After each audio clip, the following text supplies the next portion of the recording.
I never had the chance to run, leave behind the said and done, figure out what's to come. Reasons, all the bigger things I can't ignore. I'm not getting what I came here for. Gotta get ahead of something more. So I think I found a new way out, way beyond a shadow of doubt.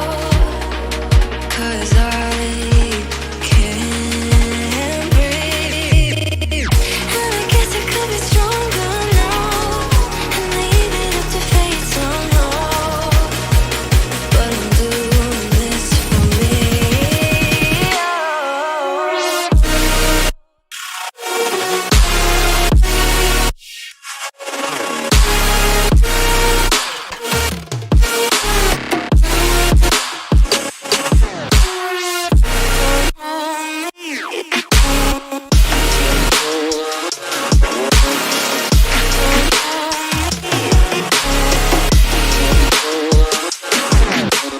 Give it up, baby, you're not fooling anyone.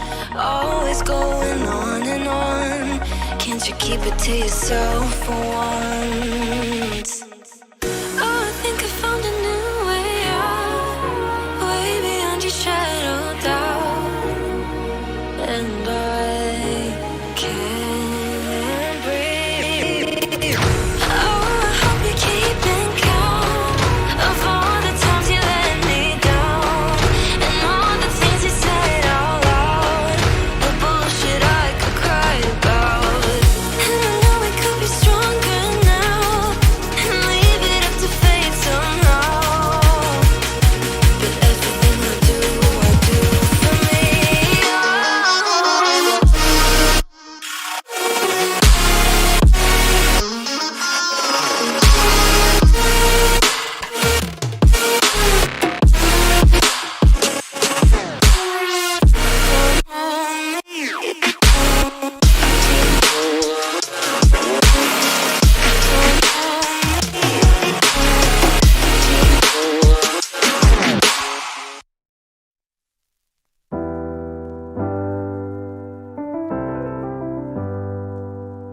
I get lost sometimes and I can't seem to find a light between the walls I built for myself right in my mind. And then you came over and you showed me love that I never had seen before. And now when I got you, it's all gonna be alright. Thinking about all the things we did tonight, what a time to be alive. Just you and I, just you and I. Only you can put my fire out. You can turn it all around. You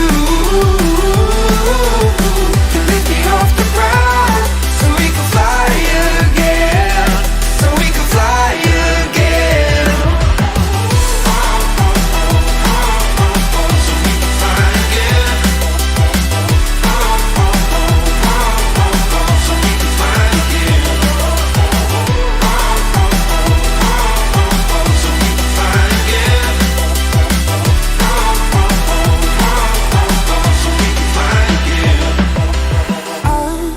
Been trying hard not to go out of my mind, and all I need right now is for you to stay the night. But if you keep saying that you've got to leave, then I'm gonna be alright. As long as you tell me that we ain't running out of time. Thinking about all the things we did tonight, what a time to be alive. Just you and I, just you and I. Only you can put my fire out. You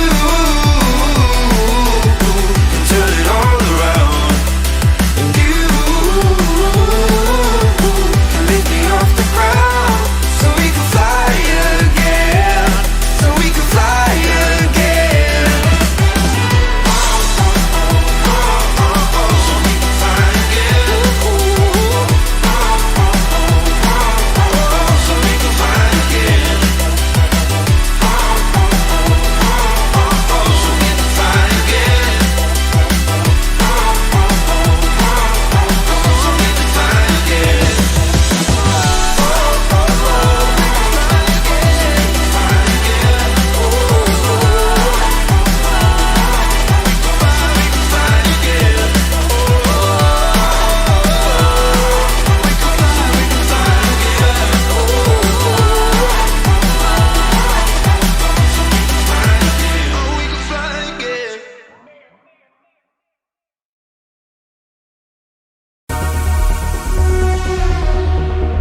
do decay more slowly than stationary particles. As strange and counterintuitive as it seems, time dilation is a law of nature.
had the chance to run, leave behind the said and done, figure out what's to come.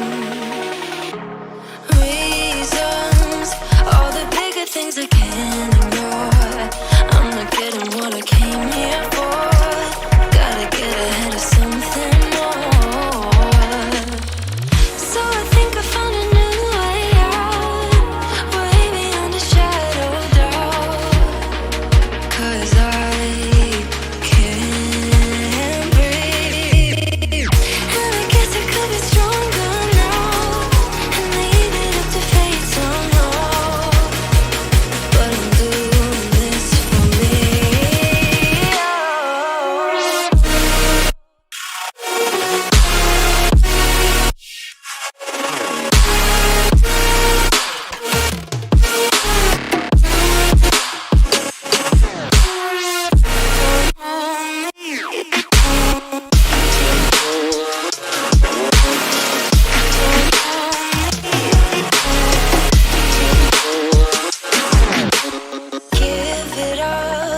Baby, you're not fooling anyone.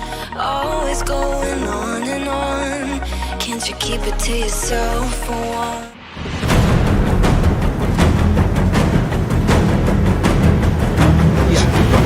Yeah, we'll talk again. Yeah, all right, we're going to go live. Cool.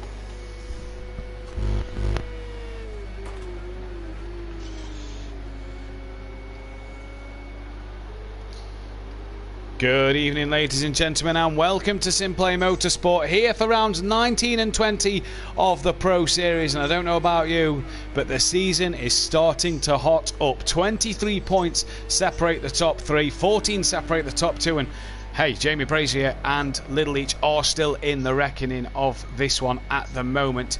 It's going to be a fascinating night. It's going to be a night where Gary's got to pull something out of the bag, and can D Biggs get back on that form since he wasn't here last week because of being at Silverstone. I'm Matthew Duffin, your regular commentator, and I'm joining the box, sweet and sticky as always, on a Thursday night, Kelly Davis. Kelly, how are you? Very well, mate. Thank you very much. Good evening, ladies and gentlemen. Welcome to Laguna, Seca. I am pumped on this one, my friend. I think we're going to have a cracking good evening this evening. It's going to be a very fascinating one to see. A bit of a track that's kind of not dominant by any car, but a kind of spread across the field from every car based off of the pace we not only saw last night, but have seen in the testing in the weeks that we have had to get ready in preparation for this one. 11 drivers on there. We should have 12. I do believe we lost one, maybe having to reload to get on the wheel as we see. But I tell you what, just before we came on air, Dan Unorthodox, Dan Davis, in the party chat, was quite concerned of how close Peaceful and Liam was close to him in terms of lap time. So this could be a fascinating evening. Yeah, it really could, and it's a favourite with the drivers, Laguna. And for those of you who are not aware, Laguna Seca, it's the one with the corkscrew. And as we see Peaceful coming up the hill now, just trying to warm his tyres, you'll see the world famous corkscrew in a minute. He's got another corner before he gets there. This track rises and rises and rises, and then comes to this point where it has this sharp downhill section that you'll just see Peaceful coming into right now, and as you see, it drops down left and then right very, very quickly. It's, as I say, it's a favourite with the drivers mainly. I know D Biggs doesn't like it, but mostly the drivers like it. But here's the thing: it's pretty much gravel and dust and dirt and sand and whatever all the way around it. So a quick lap time in itself isn't enough. Consistency is very important here, because when you put a wheel onto that dirt, you're in big trouble. Indeed you are. We saw a few people last night drop a couple of wheels onto the dirt and lose the rear end of the car. Indeed. What are we going to get tonight? It's going to be interesting. We say evening to Disco, Daniel Francis, Joseph Colclough, which is Rabbit Joe, and Aidan Bennett in the chat currently at the moment. 12 people watching Line Lights. Guys, hit that thumbs up button. There's BT Targa as well in the chat, who had a fantastic night last night, Kelly. Double points for himself. And you said, I think a few weeks ago on air, on stream, has anybody taken double points when they've scored maximum? Well, BT Targa has now. 104 points he scored last night. And what a stellar effort. Yeah, absolutely. And BT's Paul, his name is a great guy as well. He was very humble about the whole thing, but he dominated all night. Both wins, both fastest laps, on double points, 104 points. As I said, it's the first time it's been done. I was interested because I had a good double points round, and we discussed it a couple of weeks ago. And I think he's the first man on Simplay to do it, the absolute full maximum. And he did it reasonably easily. He did indeed. Fury's granddad as well has just joined us. Evening, sweet and sticky, just checking out next season's opposition for the new Pro-Am champ. And if you missed last night, we crowned Fury the Pro-Am champion for season 3. He has been a man who's been on tremendous form, 11 wins out of 20 races this season. He's been the man to beat. And Kelly, you fought with him all season long. You have to take your hat off to Fury. Yeah, you say that. I mean, I chatted to him last night after the race, and he said, I said, well done, great job, whatever. And he said, oh, yeah, it was close. It wasn't. I mean, he was a dominant force all the way through. I mean, I beat him once. I got close to him once, in the championship. But that was about it, really. I mean, he hasn't really been that bothered by myself. If BT had been in a bit earlier, then maybe so. Lots of lag from Jamie there. Let's hope that's not a problem for him. later in the race. Here's one for you, Kelly. Aidan Bennett in the chat, hoping Kelly gets promoted to pro so he can commentate on Pro-Am races. Absolute class act, he says. Thank you very much, but the way I was feeling last night about it, you don't want me commentating on it. We funnily enough, we're in discussions about that one, so watch this space. But Fury done a cracking good job. I mean, he came down from pro. I mean, he had pro pace to start with, but struggled with the cars that he was in pro, but he seems to have found his groove in that Mercedes. So I'm looking forward to next season to see what Fury can do. Now he's improved his racecraft and found his groove in his car, really, It is indeed. He's really had his year after the two Nissan GTR in the first season, and then the Ferrari to Porsche last year, which wasn't a great year for himself with Dan. He's really found his feet this year, hasn't he? And I said to him in an interview last night, he's really got comfortable in his car. Yeah, sorry, Matt, I just unplugged my speaker by accident there. Fury, yeah. Just saying about how he's really found his feet in that Mercedes compared to the poor year he had with unorthodox in the Porsche and Ferrari last year. And I think his racecraft's improved, to be honest. Do you know what I mean? Yeah. And I raced him over on Motive with touring cars. And again, I had a couple of good battles with Fury in the touring cars. But his consistency was a problem then. And, he's still got a bit to do. But is such improved. You know what I mean? As like a driver from one season to another, I think Fury has come on leaps and bounds. So as I said, looking forward to seeing him pro next season and what he can do with it. Indeed we are. I'm going to run through the championship standings, Kelly, if that's all right. Oh God, I thought you were never going to. We're just going to read these quick comments. Don't worry, Matt, you're our unsung hero, says Aidan Bennett. If Matt's sweet, then Kelly's sticky. Fury's granddad with a thumbs up. Hang on then, we get Liam racing. He beat us last time. Not a good thing, Aidan, says Daniel Francis. Liam may not be coming down. Round, just of the other way round. Aren't you sticky and I'm sweet? One of us is sticky. I thought your voice was like honey. That's where it all started. I think somebody said your voice was like honey. Based off of today's weather, I feel very, very sticky because of the sweat. Oh my days, it's too hot. But back to the championship standings then. It's Dan on Orthodox who leads the way by 14 points from Gary 131. Can the two-time champ take on our new GT5 champion? Dan then a champion, not a runner-up. He's a champion. Can he get that GT3 champion? We said last night, can he make it 3 titles?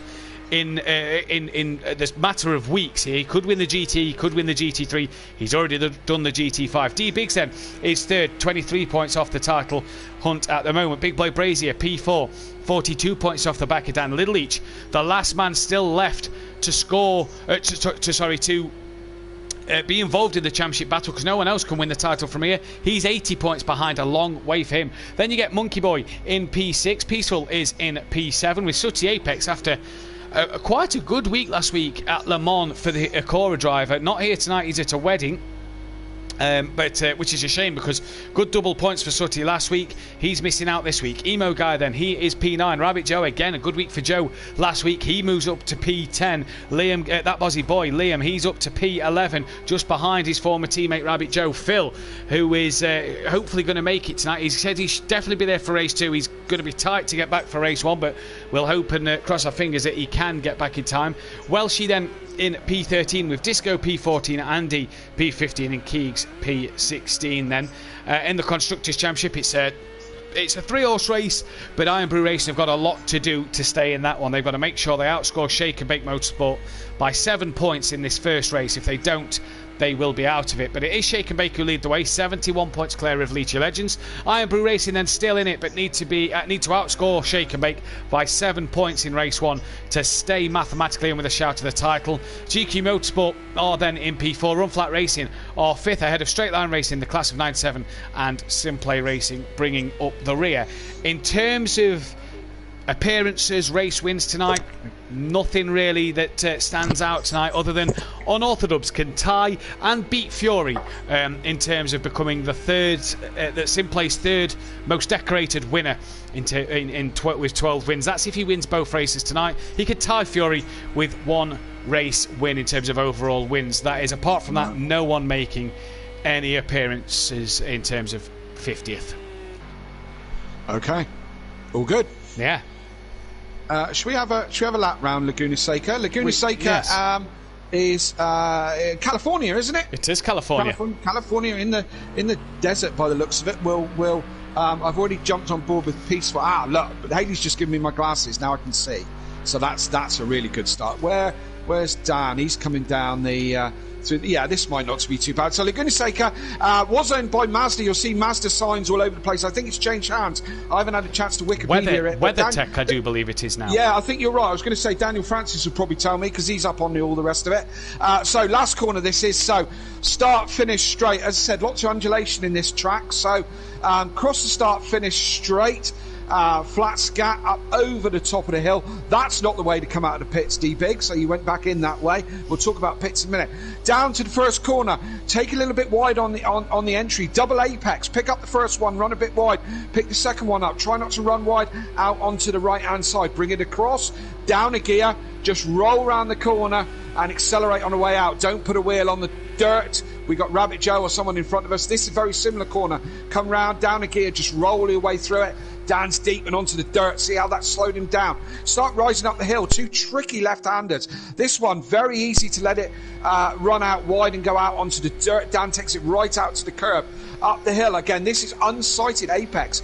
Don't run over the top of the curb too much like that because you unsettle the back end of the car. You're coming up to the corkscrew, which is also unsighted. You want to brake about now, right down to second gear. Hug the apex on the inside, let the car flow and bounce over the second apex and down the hill. This is a tricky one. Very easy to get this thing wrong. Come out wide, tuck it to the apex. Try not to run wide. Love this last corner. On camber, tuck it in, hammer the power down and just let it flow out the outside. Over to the right-hand side. Late braking, good overtaking opportunity here.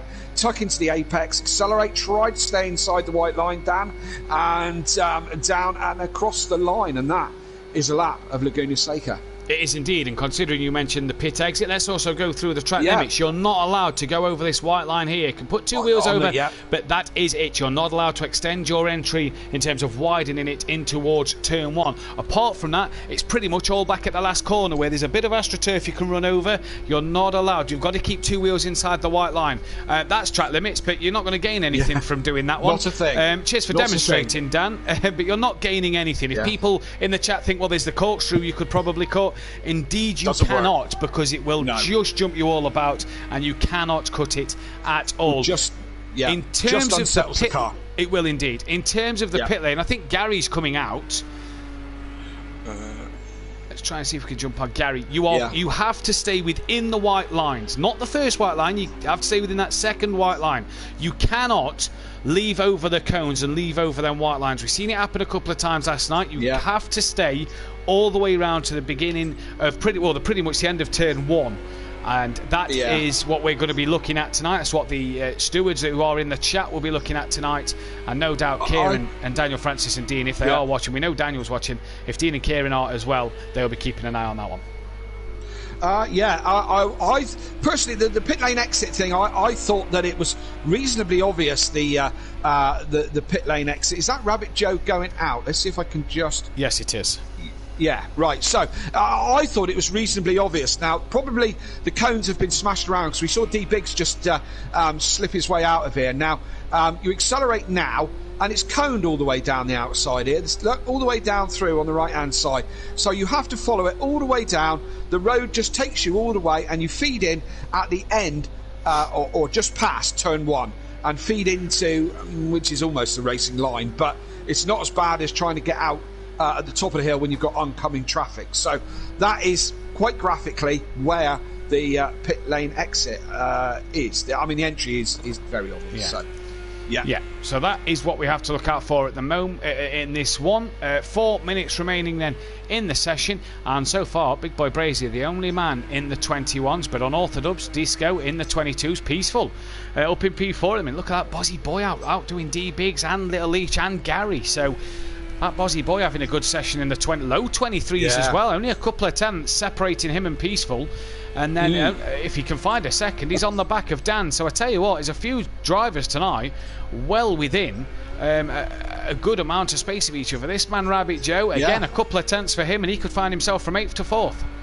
Yeah, definitely. And just going back to Liam, I had the pleasure of meeting Liam at the weekend at the British Grand Prix, and also the pleasure of meeting this guy as well, D Biggs. I met both of them at Silverstone. So you know, it's really nice to put some faces to the actual names, and I'm looking forward to Donington, where there's a few of us who are going to meet at Donington, and there's also I think there's a karting event on as well that hopefully it's a little bit. Yeah, which is a bit too far for me and Dan to come up to, but really nice to meet these people. And D Biggs is one of the men who doesn't like this track. He's not a fan at all. So, and he was telling me this, he wasn't looking forward to it. But he's a championship contender and a front runner, so we'll see how he gets on with it. Indeed, we will, and I'm sure it was a pleasure to meet D Biggs. Sorry, Matt, and I'll also just tell you why it's in my head. At the Grand Prix, the guy who was doing the commentary for the track circuit, for the actual circuit, not the commentary for any of the TV channels, was David Addison, who does touring car. Yeah. He was doing the circuit stuff, and there was a point to my conversation. Oh, that was it. And when he was commentating on something, he was saying that they were ebbing and flowing. And the first thing I said, so the first thing I said to Haley was, "That's a Duffinism. That is. That's it. He can't pinch that. That's a Duffinism." I need to get this one trademarked, I think. You do, mate. Yeah, because you know.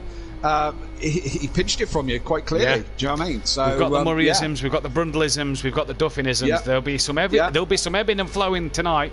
Absolutely. I have no doubt about that one, especially looking at East Times as Peaceful Explosion has gone quicker. He's now 7/10 off the pole time. Could this be the night that Liam may take his first podium in the Pro? I don't want to jinx old. Could it be? Yeah. Yeah, I mean, you know, you're saying that it's quite even on cars and all the rest of it. I mean, last night in Pro-Am, the Mercs dominated again. But, you know, there's three very, very quick guys in the Mercs. But all the Mercs were quick last night. And the Porsches weren't quite so good. So, you know, Pro-Am is very different to Pro. And we see this week in, week out. Yeah. But Peaceful's going well in 4th place. Liam's going well, not in the Merc, but in the Audi, but they're in 5th place, you know? And this is interesting to see, is in the top 4 drivers here. Oh, and just as we say that, he's just put it in a time to go. But the top 4 drivers is Audi, Porsche, BMW, Mercedes. It is, it's a nice... it's a nice mix up there at the moment, but I do think there's going to be an Audi and a lot of Porsches towards the front. Yeah.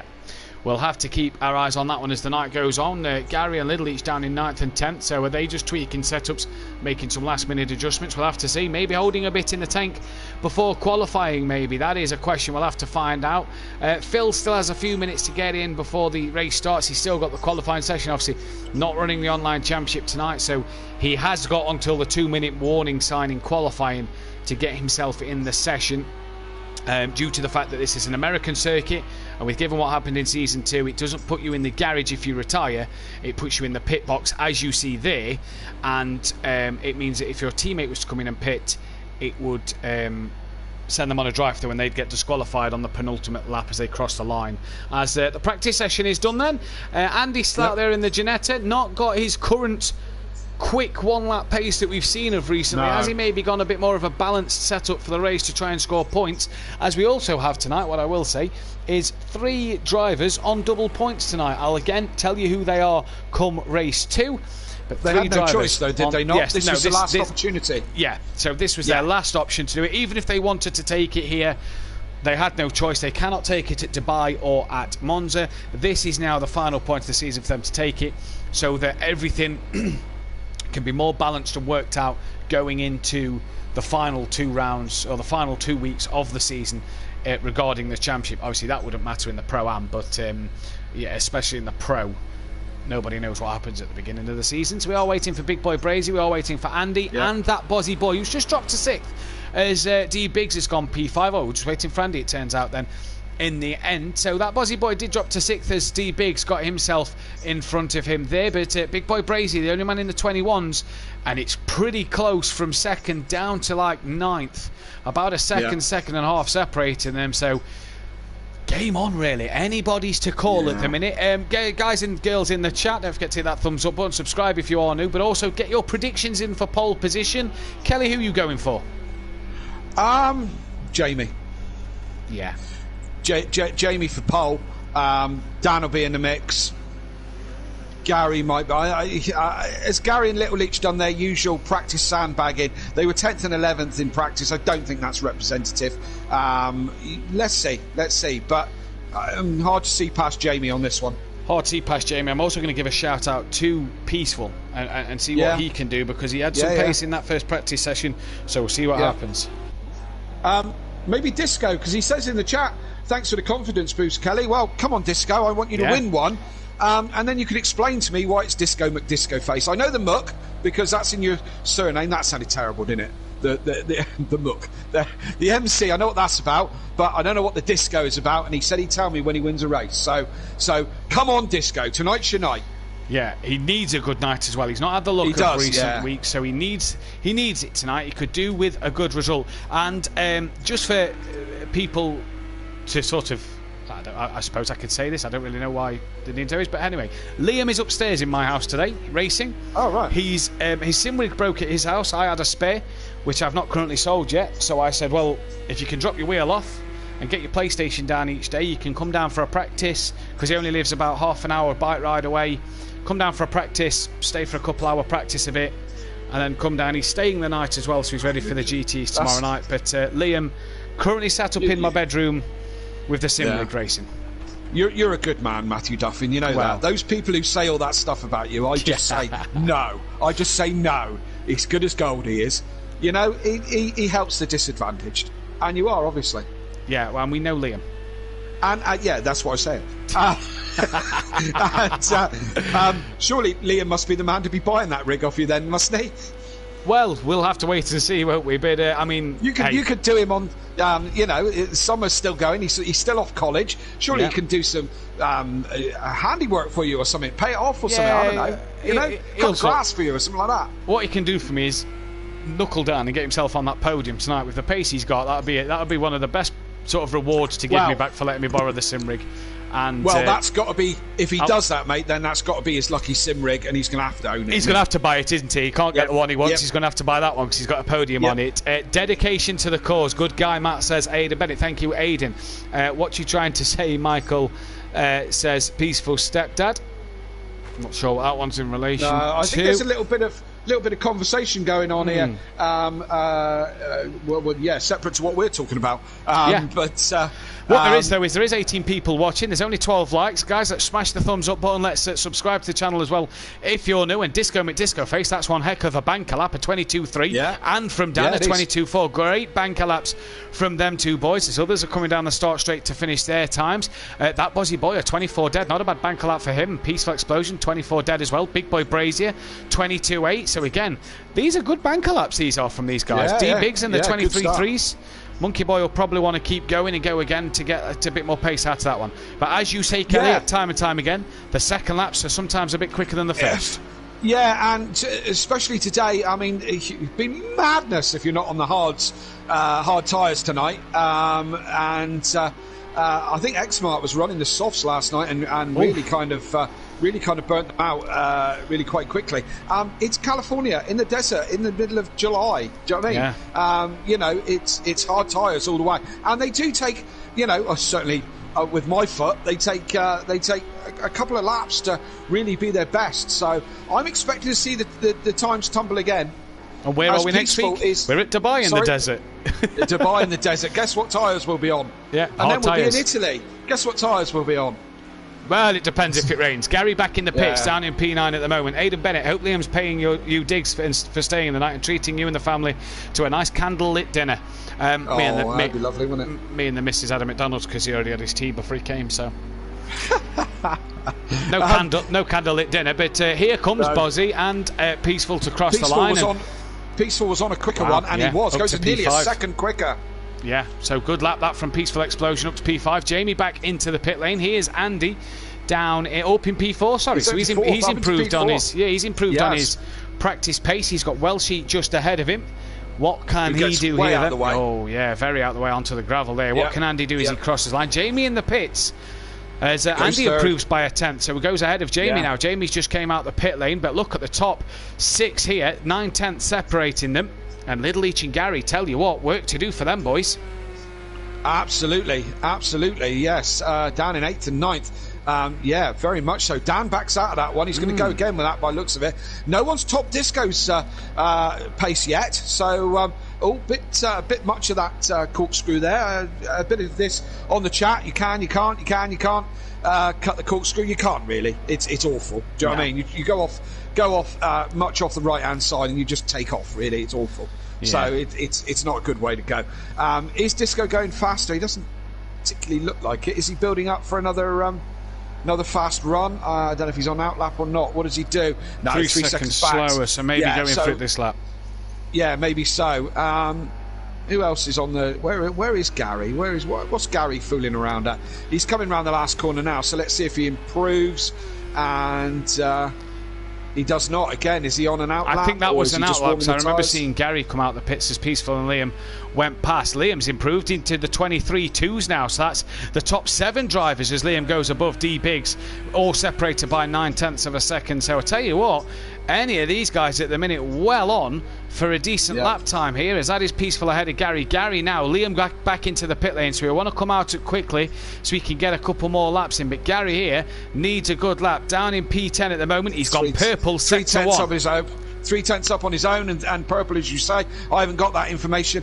Multiple champion Gary, he knows what he's doing in the fight for this championship still. It hasn't gone yet, and he knows that, so he needs to have a good result. And just about perfect round that corner. You can't really hop that inside curb. It just unsettles the car terribly. He's coming up to the corkscrew again. Let's see what he does with it. He's half a second up on his own time. Is he still purple? No, green into sector 2. Green on that one. As that's Peaceful bailing out of that lap then and keeping out of Gary's way. And just a bit unsettled maybe there. Yeah. I had to correct that halfway through the corner. Not what he would wanted. Again, same again on that one. Rabbit Joe's just gone purple sector 1, so heck of a sector 1 from Rabbit Joe. Disco's gone purple sector 2. That's been beat by D Biggs now. Let's just see Gary cross line. Rabbit's down in P12. Gary crosses the line and gains a second and a half, but stays 9th. Yeah. So we're on board with Rabbit Joe now. He's coming up to the corkscrew. Let's see what he does with it. He's I saw red there. I didn't know what the time was, but he's below his own personal best there at the moment. Let's see how he gets on. Maybe this is where he's losing it all then in the final sector. Yeah, then. maybe. As Dan's just gone purple, so we'll just watch Joe cross the line and then we'll go back to Dan. No one's toppled Disco yet, have they? No, they haven't. Jamie's not found the pace he had in practice either. He's some 7/10 off the back of that. What can Rabbit Joe do? 9 seconds off the pace. Can he improve any more? Gary's back in the pits, and he does. 8 seconds. That puts him up to 9th place ahead of Gary 131. Now, this man, purple, sector 1 and 2. Is he going to get into the 21s? No, but it's very close. It's provisional pole at the minute for Dan, and he's going to get at least 2 more runs in this one, and that's not what Gary wants to see. Dan on pole. That's set the bar. If it's taken this long to tumble Disco, and Daniel's just tumbled him by 3/10, that's going to be a hard one to beat. That Bozzy boy, purple in sector 1. So what kind of lap is Liam on then? Liam.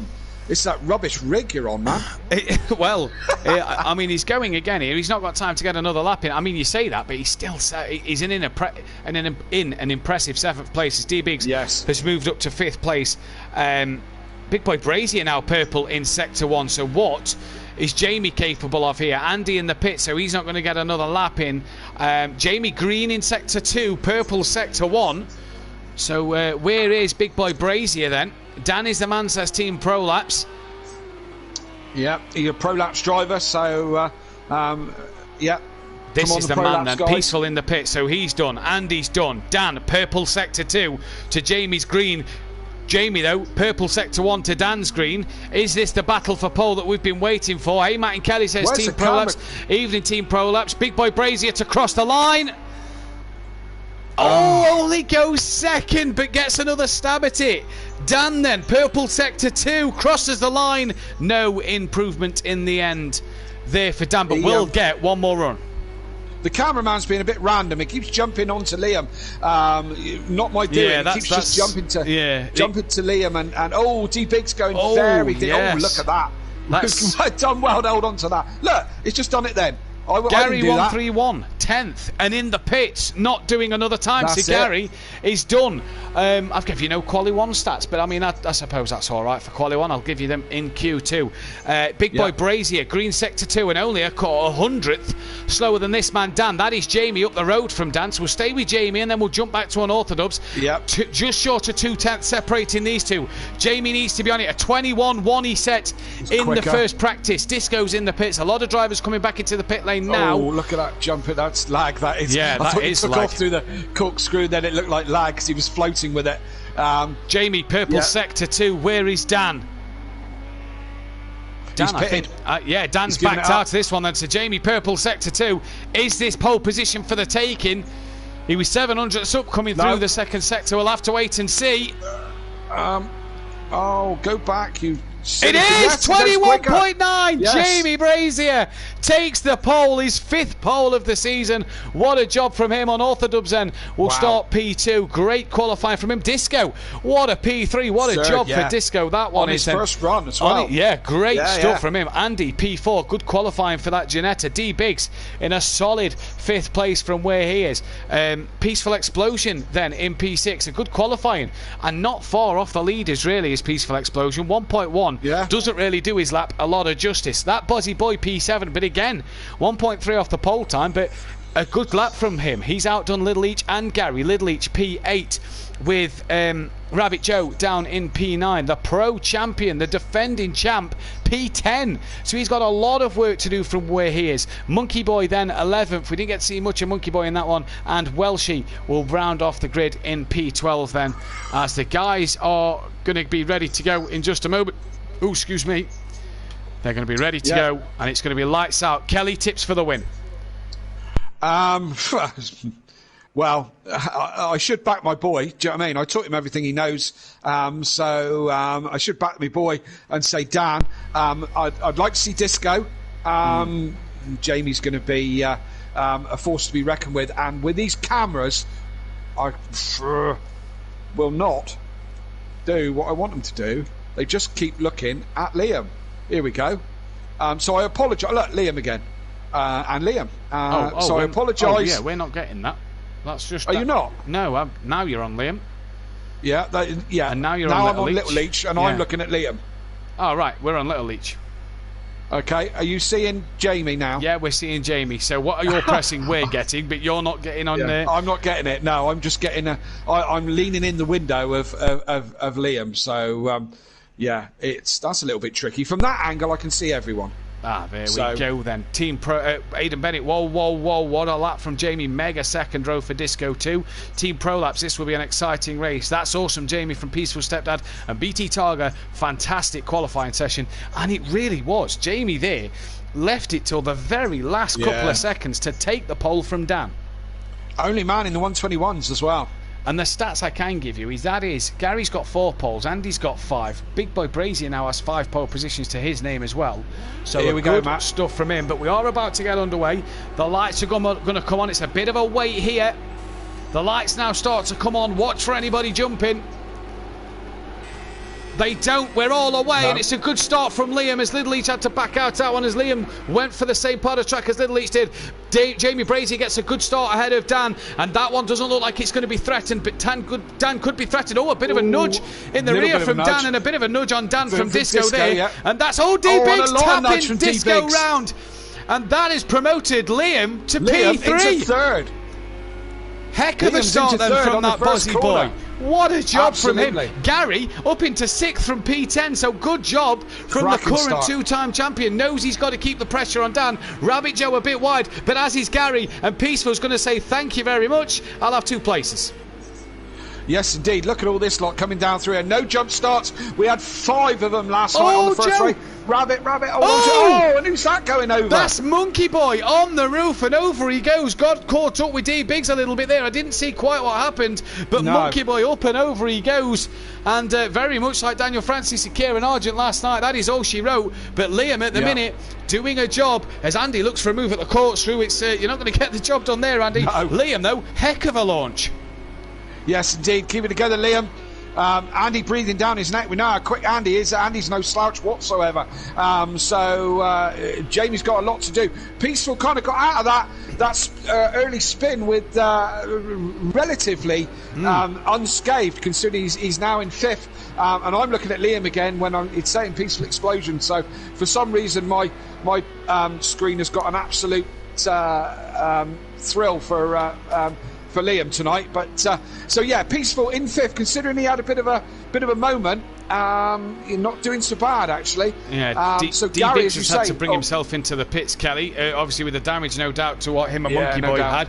No doubt Monkey Boy will come in, but Gary, under a bit of pressure from Disco, Disco face here. Disco looks like he's got the car relatively hooked up as we jump to Andy then. The 2 leaders have started to go, but Liam not really under the pressure from Andy that I was expecting him to maybe come under. A very, very good drive at the moment. 2 laps in, I know. Oh, as I say that, he's a bit wide there. Hold on to it, Liam. He's got to keep his cool. He's got to keep compose here.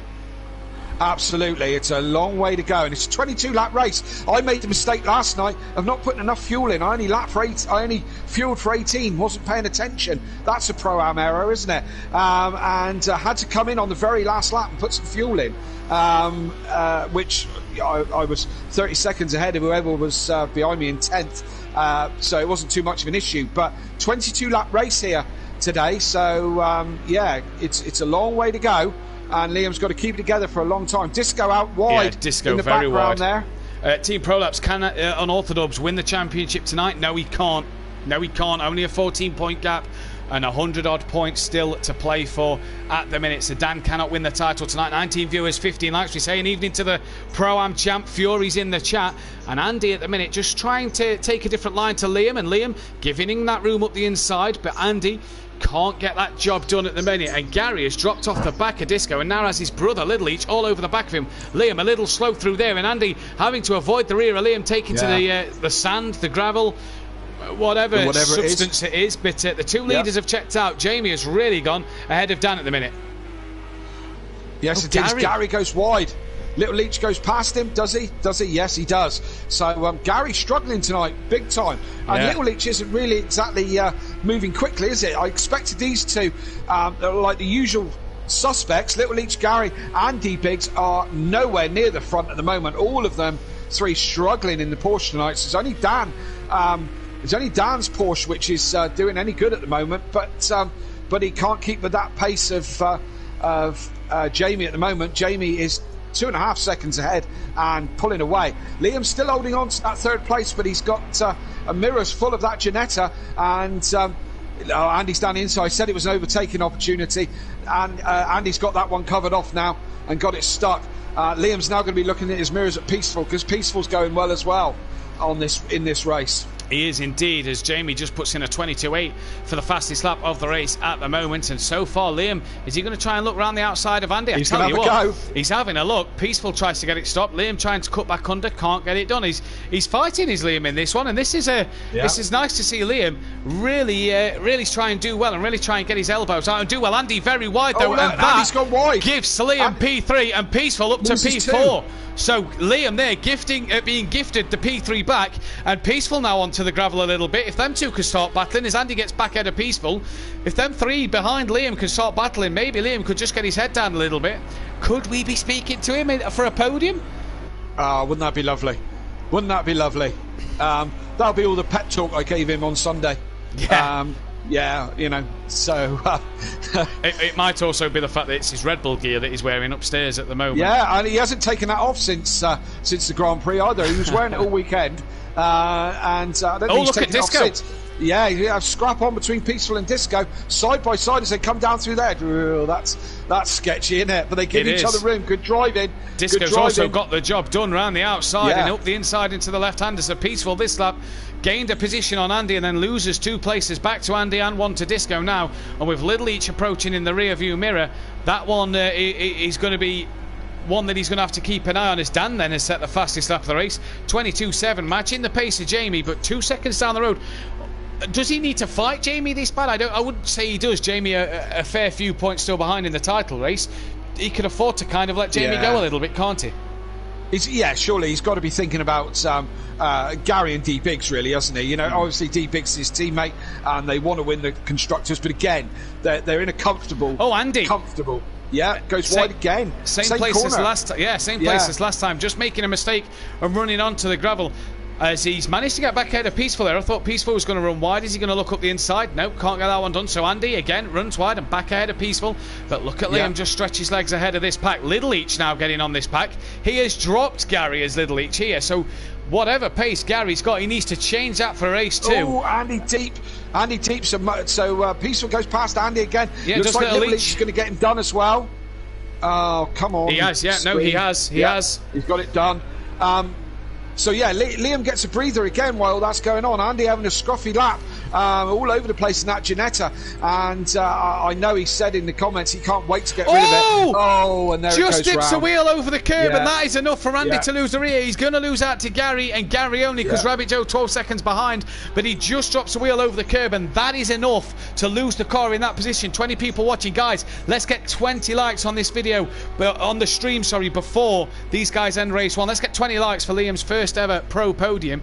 Can he keep it there ahead of that BMW? What we've got here is a few cars I don't think we expected, that we've not seen do that well all season, do very well. Liam, Disco in the BMW and Peaceful. Yes, exactly. And what did I say in qualifying? That it'll be an Audi and an all load of Porsches at the front. It isn't. The Porsches in question, that being Gary, Little Each and D Biggs, aren't in the top 5. So they all seem to be struggling for pace in the Porsche, struggling with the track, whatever they're struggling with, which has given, as I said, like Disco and Liam, Peaceful up there, all in good positions, because the front-running Porsches are struggling, all except Dan. Yeah, Dan at the minute going good guns, but just needs to take it steady. Doesn't need to match the pace of Jamie. Jamie, though, could do with the fastest lap and could do with the race win to help himself claw himself back onto Dan then, as Dan then is coming up to lap Monkey Boy, who will have to pit again, as will D Biggs. As in the Pro, they still have to pit twice. The rule was changed for Pro-Am, but not for the Pro drivers. So Monkey Boy and D Biggs have to pit again. And Monkey Boy here, unfortunately, is going to be a lap. He's already a lap down to the leader, but it is going to be a lap down to Unorthodox in just a moment. They don't have to move out of the way. Don't forget, that is their choice if they want to. And Monkey Boy there, I think, just kind of... Yeah, it's what is the point? I mean, you know, yes, the rules say that you don't have to get in the way. You don't have to get out of the way. It's endurance rules on this one. But what is the point? What is the point of holding up the leaders? You know, pro-arms. You know, so... moving swiftly along. Disco McDisco is starting to get onto the back of that Buzzy Boy. That Buzzy Boy matching his pace a couple of tenths slower last time around, but Disco here showing great form at the moment. He had a good run at Zolder last week in the GTs last Friday night. Can he keep that pace up? And look at the difference in the speed the BMW has through the corner compared to Liam's Audi here. And I mean, still, hats off to Liam as he goes for the defence. Disco, just a bit, bit close was that there. Liam quick on the brakes, or? Was that Liam a bit early on the brakes? Bit of a defensive manoeuvre. Either way, they both come out of it relatively unharmed. And at the minute, you have to take your hat off to Liam here at the moment. He has had a stellar opening couple of laps. He's probably sweating like a fat kid in a cake shop at the moment, and you know, abusing your sim rig. Somewhat trying to keep hold of this third place, because this is a great result. He's not normally up this high, and we've seen some form from him in times gone by, and we've seen an improvement indeed, but not a podium as yet. No, and a best Dan of fifth position is in the lead. Oh, what's now Jamie? that is a bit of lag for Big Boy Brazier. Oh, that's not what Jamie wants to see. Now, will this correct itself? Now, Dan may be having a bit of a brown pants moment here, because Yeah, because he's all over him. Yeah, anything could be happening here. Jamie's now back in the lead and isn't. Dan, if Dan's getting what we're getting on screen, I think Dan there, look, he had to like avoid what was a call there because he seemed to take a very strange line. So I wonder if Dan then. Oh, yeah, it's. Disco's got past Liam. We missed that. Frustrating night. My controller's just not my screen. And there goes Jamie. He's gone. He's got inevitable, wasn't it? I was just about to say Jamie's internet problems are on their way back. We've had a few weeks where it's been kind of bearable, but he's gone. He's out. He is out of this. Now that promotes Liam back onto the podium just after he'd lost it then. We're down to 11 runners. Jamie, though, will qualify for the second race. Unorthodox then leads this one by 11 seconds. Now that, if you're Gary 131, is not what you'd want to see. But Liam is now back on the podium and flying the flag for Ironborough Racing all on his own. He's got to do it all on his lonesome here. But what a job he is doing. Liam, P3, lap 9, pit windows open, let's not forget. And Andy, the first man to pit at the end of lap 8. And again, I press on to Andy, and I don't know what you guys can see. We've got Andy. You've got Andy. I've got a long shot of Liam. It says Andy, but I've got a long shot of Liam. Oh, great stop. That is a shake and bake stop, that one is. Right, maybe timing things correctly was Andy, so I didn't see it.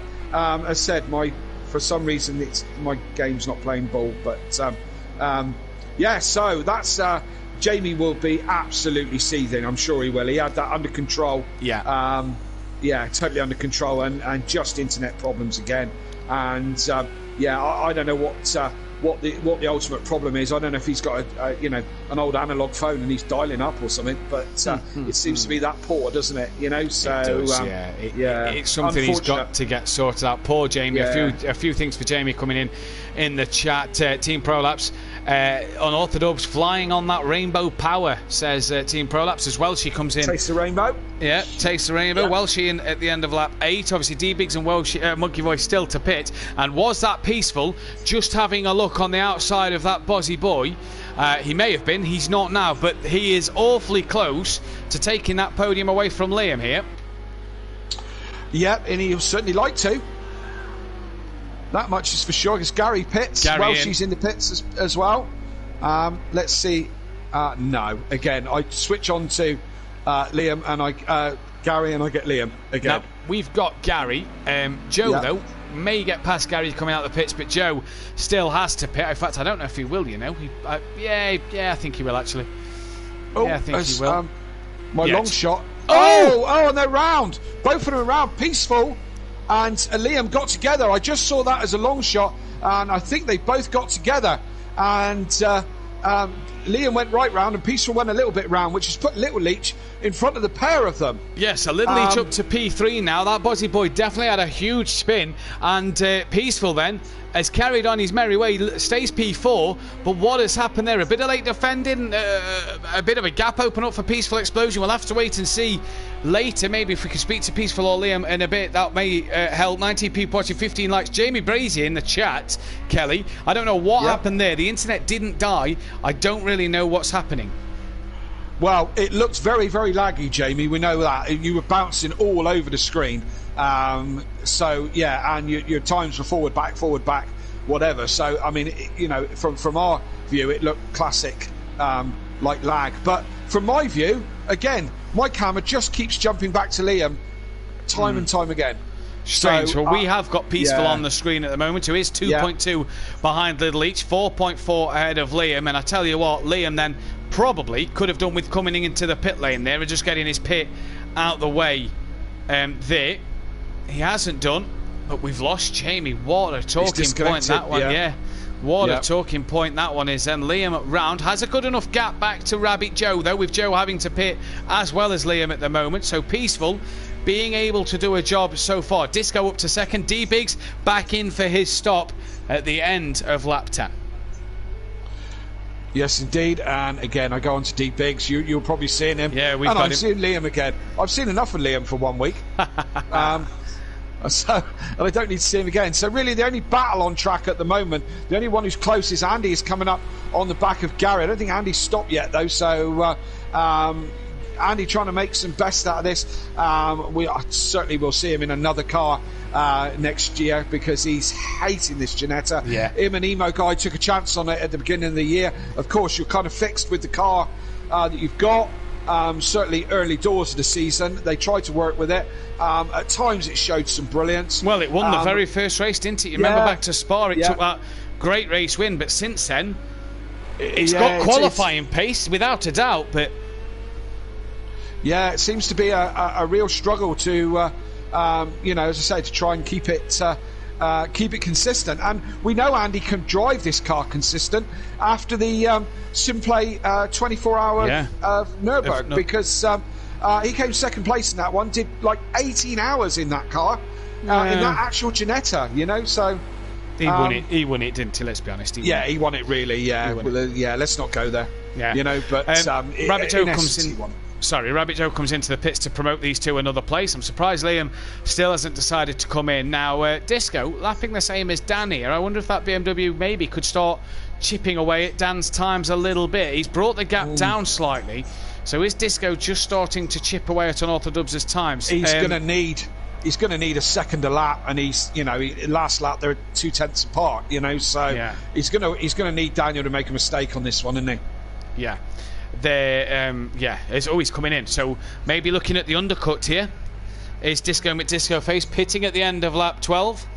Now, don't worry, we didn't need those cones, Disco. Yeah, now these guys tonight, unlike last night, you were saying off air, Kelly, that the problem last night was the AI take over the control of the pit lane, and it was driving you straight into the pit entry wall.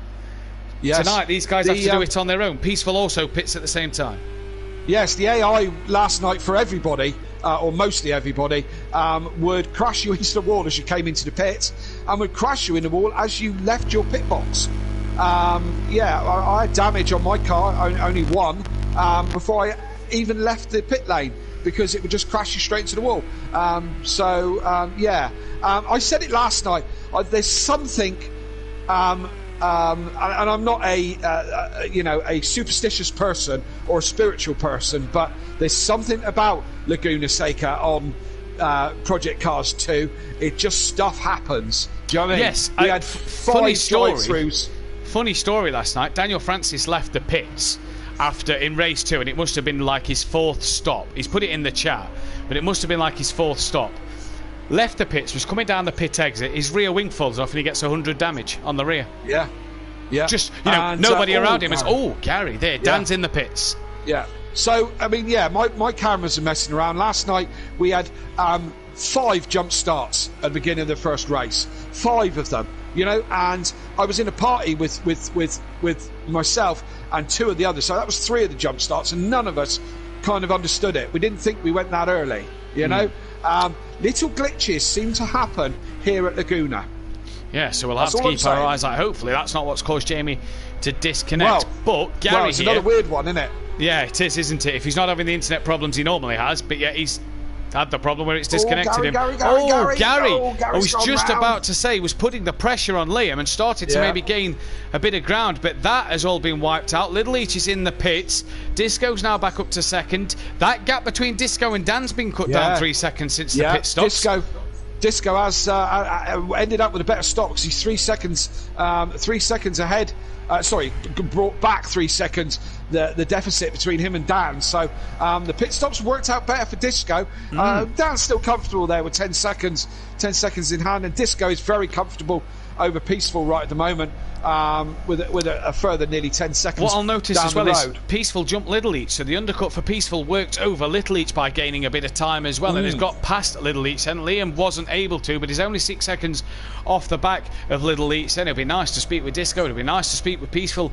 It'd be brilliant to have spoke to Liam, because I'm sure any Pro-Am driver in their first season of Pro would love the opportunity to fight for a podium like he has done tonight. Currently matching his best result of 5th at the minute. Rabbit Joe on the back of Andy has just got past Andy, in fact, as I say that one.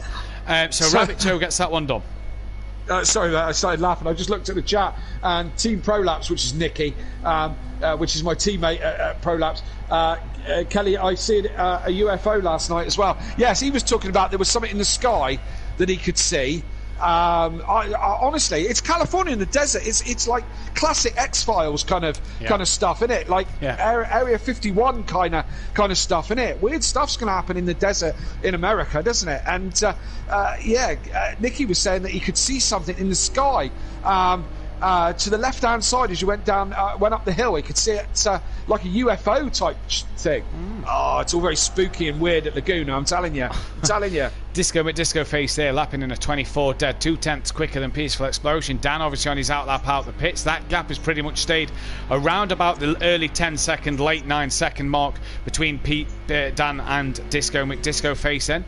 So that gap not really coming down, but this man, can he make a charge for Disco? He's got that 4 or 5 seconds back to Little Each, who's got 6 seconds back to Liam, who's got 5 seconds back to Gary.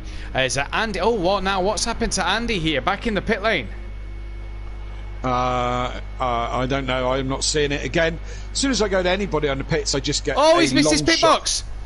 Has he? He's missed his pit box. He's had to reverse in. BT Target, yes, I confirm. Suicidal pit crew on the pit straight last night. BT, another little bug. But Andy then having to pit, that has really ruined his race one here. But Disco, is he just able now to start to bring this gap down to Dan? Well, not with that lap time. He lost half a second, but he is being able to keep the gap well clear of Peaceful Explosion at this moment in time. The top three quite spread out, and then Liam's 5 seconds behind Craig. He's got Gary 12 seconds behind him. A battle for 4th and 5th maybe. What's Craig going to do here? Surely Gary needs the points. Well, surely Gary needs the points. So yeah, but what can he do? Back Liam into Gary. Yeah, 2 places. That's a lot of backing up. Look, that's 13 seconds of for Little Leach, that's like 20 plus seconds of backing up, isn't it? So that's a lot of backing up, Matt. It is. But what has he got? What does Gary have here? He's 5 seconds up the road from Joe. He could be under pressure from Joe soon. He needs. I think I'd be feeling like I might drop out back and take pole in the next race. But yeah, I'm sure Gary knows what he wants to do, because only the top six. How many we got? We started with 12, and Gary off again. He's struggling tonight. He's just struggling. I think he's just struggling on pace. You know, that's my feeling. 22 people watching the stream, 16 likes, guys. Let's hit that thumbs up button. Let's get to 20 likes before the mid-session break, where we'll get the top 3 in for an interview, and then we'll be back with the reverse grid qualifying. But Gary has struggled tonight, Kelly. We've not just seen it recently, we've seen it all night. Practice, qualifying, and all this race so far. Gary isn't on the form we've seen him be on. No, not at all. Not at all. And nor's D Biggs, to be fair. D Biggs is normally at the front, and he hasn't been on, or carrying some damage by the looks of it, although he could have had that fixed. But he's certainly not looking well, the front of that Porsche. And the Porsche does look particularly ugly when it's been hit. It looks like a Nissan Micra. Anybody else had any weird experiences at Laguna Seca? And I will reference, I just remember those who used to play Colin McRae Rally, I think 2.0. You could pull over. There was all sorts of little weird cheats and things like that. You could pull over on one of the stages into a side road, and you could get abducted by aliens. You could pull up, you would stop, and the whole car would be picked up by an alien UFO. Anybody remember that? I don't remember that. I'd have been a young kid, but I played Colin McRae 2.0. Nicky in the chat with Team Prolapse. I think Dan might be able to park the car up and run the last lap. He has the time to do it. I don't think 9 seconds is the time to do it, but I see what you're saying. As Disco's gained a couple of attempts on the last time around, does he gain anything this time around? Andy in the pits. He does, again. Andy is struggling. There is this a little glitch that's going off. You've got to get to lap 18 to score points. So Andy will need to get to that 18th lap to score some points here. And for Disco, so far, all looking dandy at the moment. 10 seconds ahead of Peaceful Explosion. Little Each clearly isn't backing that Bozzy boy up, because he's now 6 seconds ahead, not 5 seconds. Yeah. He's in a bit of no man's land, isn't he, Craig? There, he's 6 or 7 back from Peaceful, and 6 or so in front of Liam. He's probably just having a bit of a quiet one as we have a flash the lights. Does he know we're talking about him, or does he just enjoy flashing his lights randomly? So yeah, he's in a bit no man's land there, really, isn't he? He is, Jamie Brazy. The internet is working fine at the moment. I'm so confused as to what is happening. It's Laguna, mate. It's Laguna. I'm telling you. Mulder and Scully would be in the background there somewhere, and some smoking man and some green guys, and maybe even Paul. Maybe Paul's there somewhere. You know? Disco then has pulled a couple of tenths back once again this lap. He's got in that gap firmly under 10 seconds, but I feel with 4 laps to go, he's running out of time to get anything done here. Just not got that pace. Dan at the minute has done a stellar job. He's you know, champion in waiting, I he's feel. kind of looked his way into this win, if you don't mind me saying. Jamie had this one covered, but he's done everything he's needed to do. It's a champion's drive. Patient, happy to take the second place, happy to not even get the fastest lap, as long as he's outscoring Gary. Jamie 42 points behind. It's not really a worry to Dan at this stage, so we can afford to lose them points to Jamie as long as he's gaining them points over Gary. Exactly. And I mean, well, Jamie is pretty much out of it now, you have to say. And yeah, absolutely. You say lucked into this win, and I feel for Jamie. I really do, because you know, just to fall out of the game, however it happened, is cruel luck, very cruel. And Jamie's had it so many times.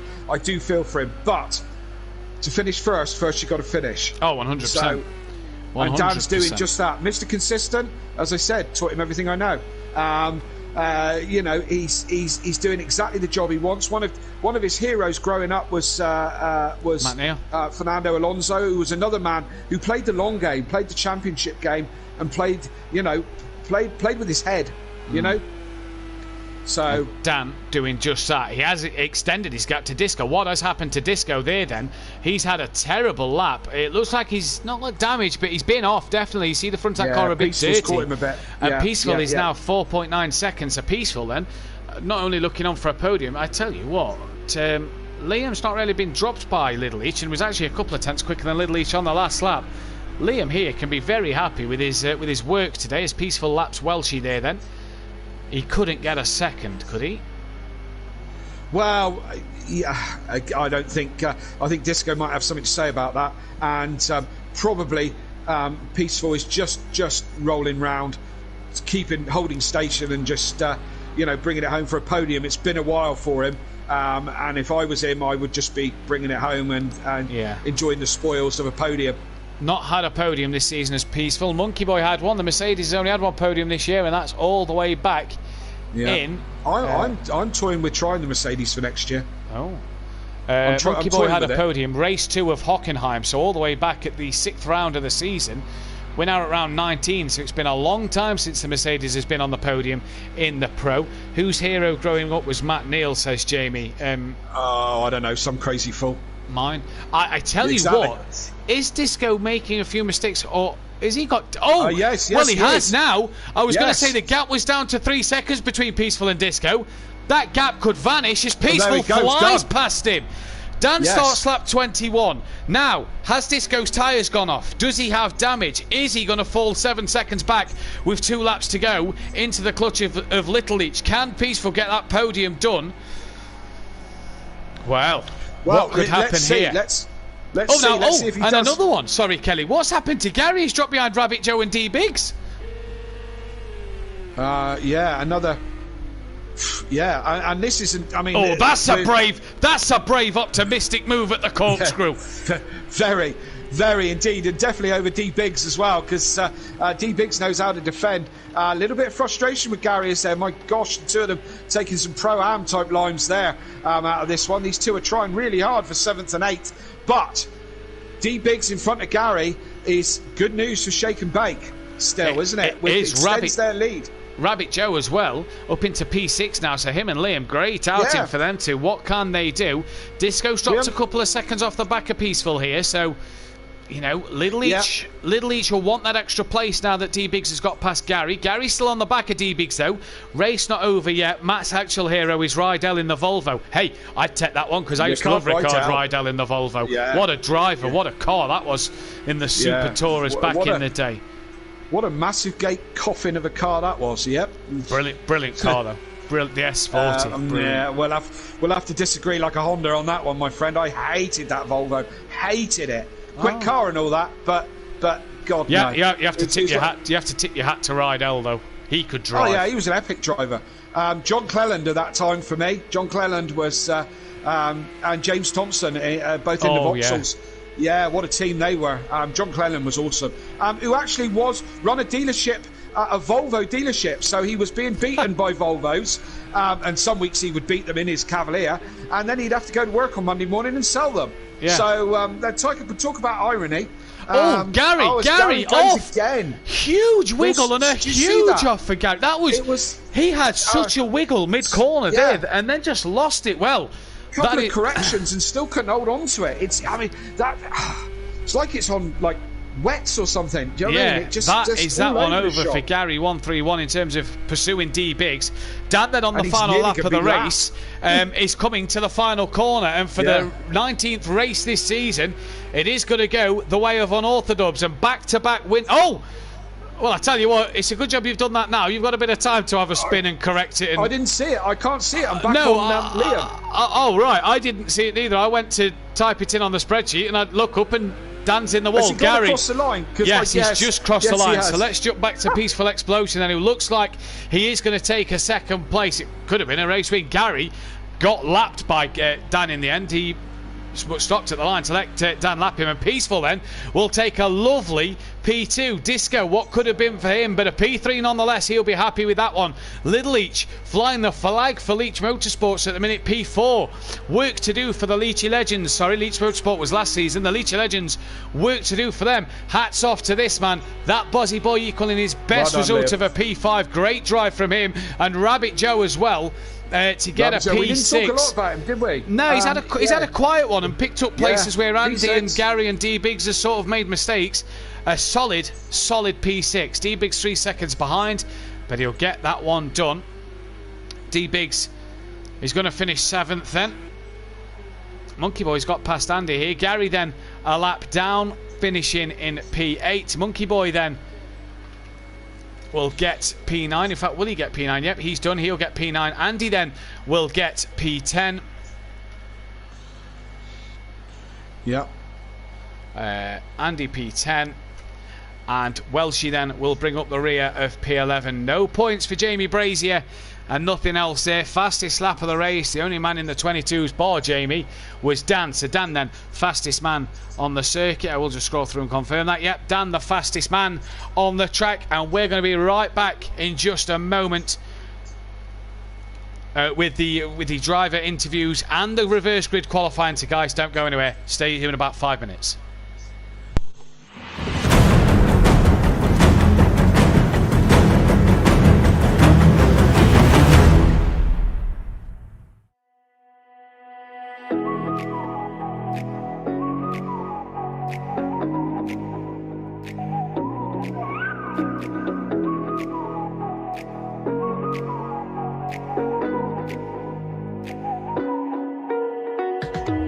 You're the night sky trying to make me see your stars, but the dark gets so lonely.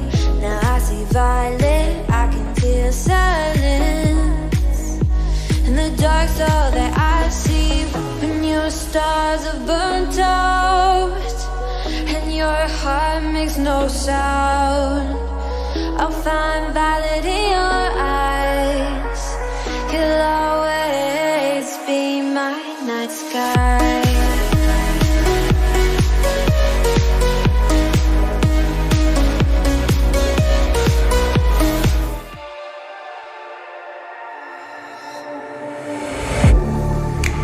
Getting hype when I aim up, elevating that game up, stepping up to the competition. Only first place, and that's how I'm living. I'm with it till they digging up my grave, eating all the things up on my plate. Game face when I step up in the place. I was born and when I watched me elevate.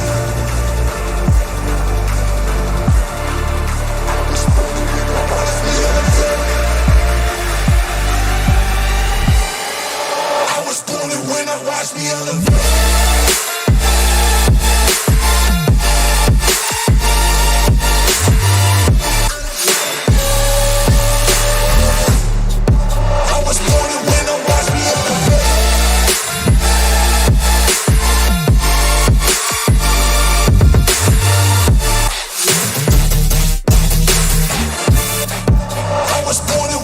watch me elevate.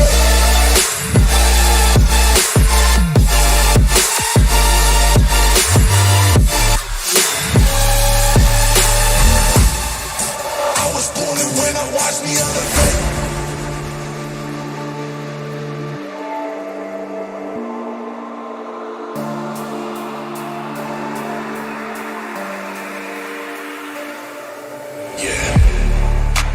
All in when I show up. Whole place about to blow up. Superior to that competition. I'm in first place, yeah, that's how I'm living. I'm winning till they digging up my grave. Eating all the things up on my plate. Game face when I step up into place. I was born and when I watch me elevate.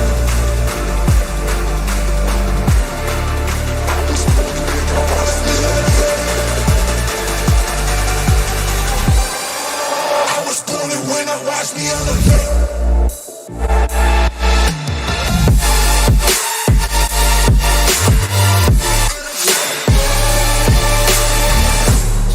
I was born and when I watch me elevate.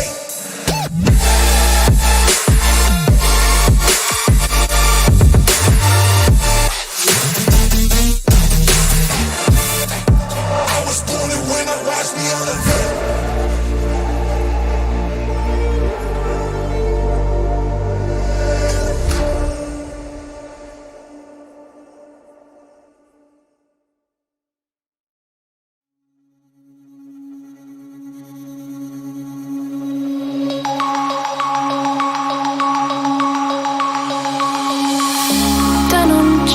Broken dreams in my pocket.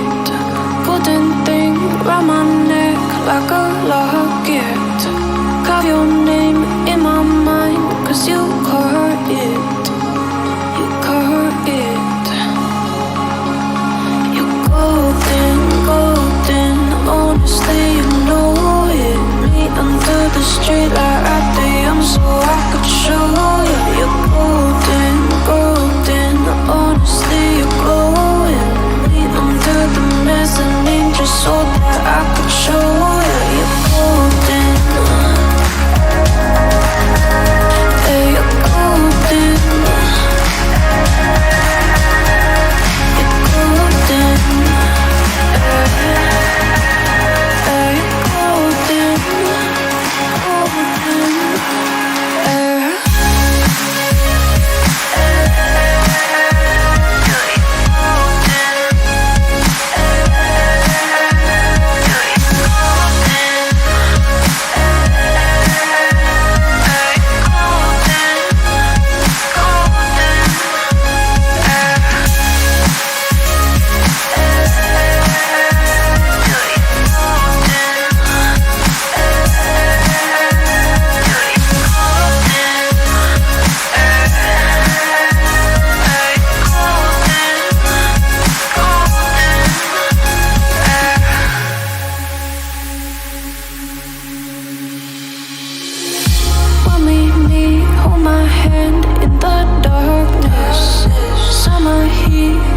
Laid on the carpet, eye to eye, glistening. No, I saw it. I saw it. You're golden, golden. Honestly, you know it. Me under the street light at the young, so I could show you. You're golden, golden. Honestly, you're glowing. Me under the mezzanine, just so that I could show you. You're golden. Hey, you're golden. You're golden. Hey, you're golden. Golden. You're golden. Yeah, you're golden. You know it. Yeah, you're glowing.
Getting hype when I aim up, elevating that game up, stepping up to the competition. Only first place, and that's how I'm living. I'm with it till they digging up my grave, eating all the things up on my plate. Game face when I step up into place. I was born and when I watched me elevate.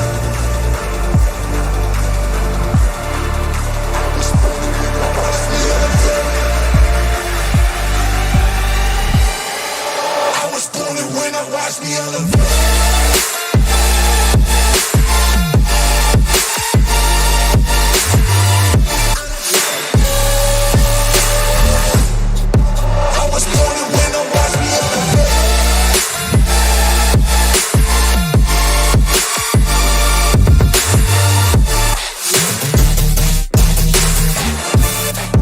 I was born to win, watch me elevate.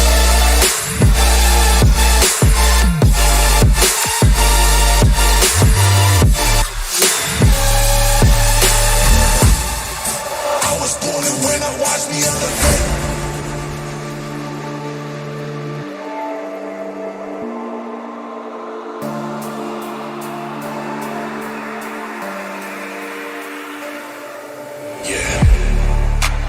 All in when I show up, whole place about to blow up. Superior to that competition. I'm in first place, yeah, that's how I'm living. I'm with it till they digging up my grave, eating all the things up on my plate. Game face when I step up into place. I was born and when I watched me elevate.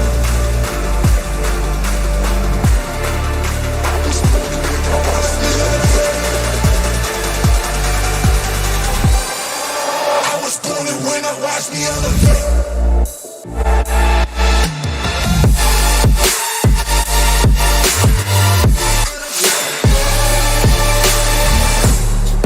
I was born to win, watch me elevate.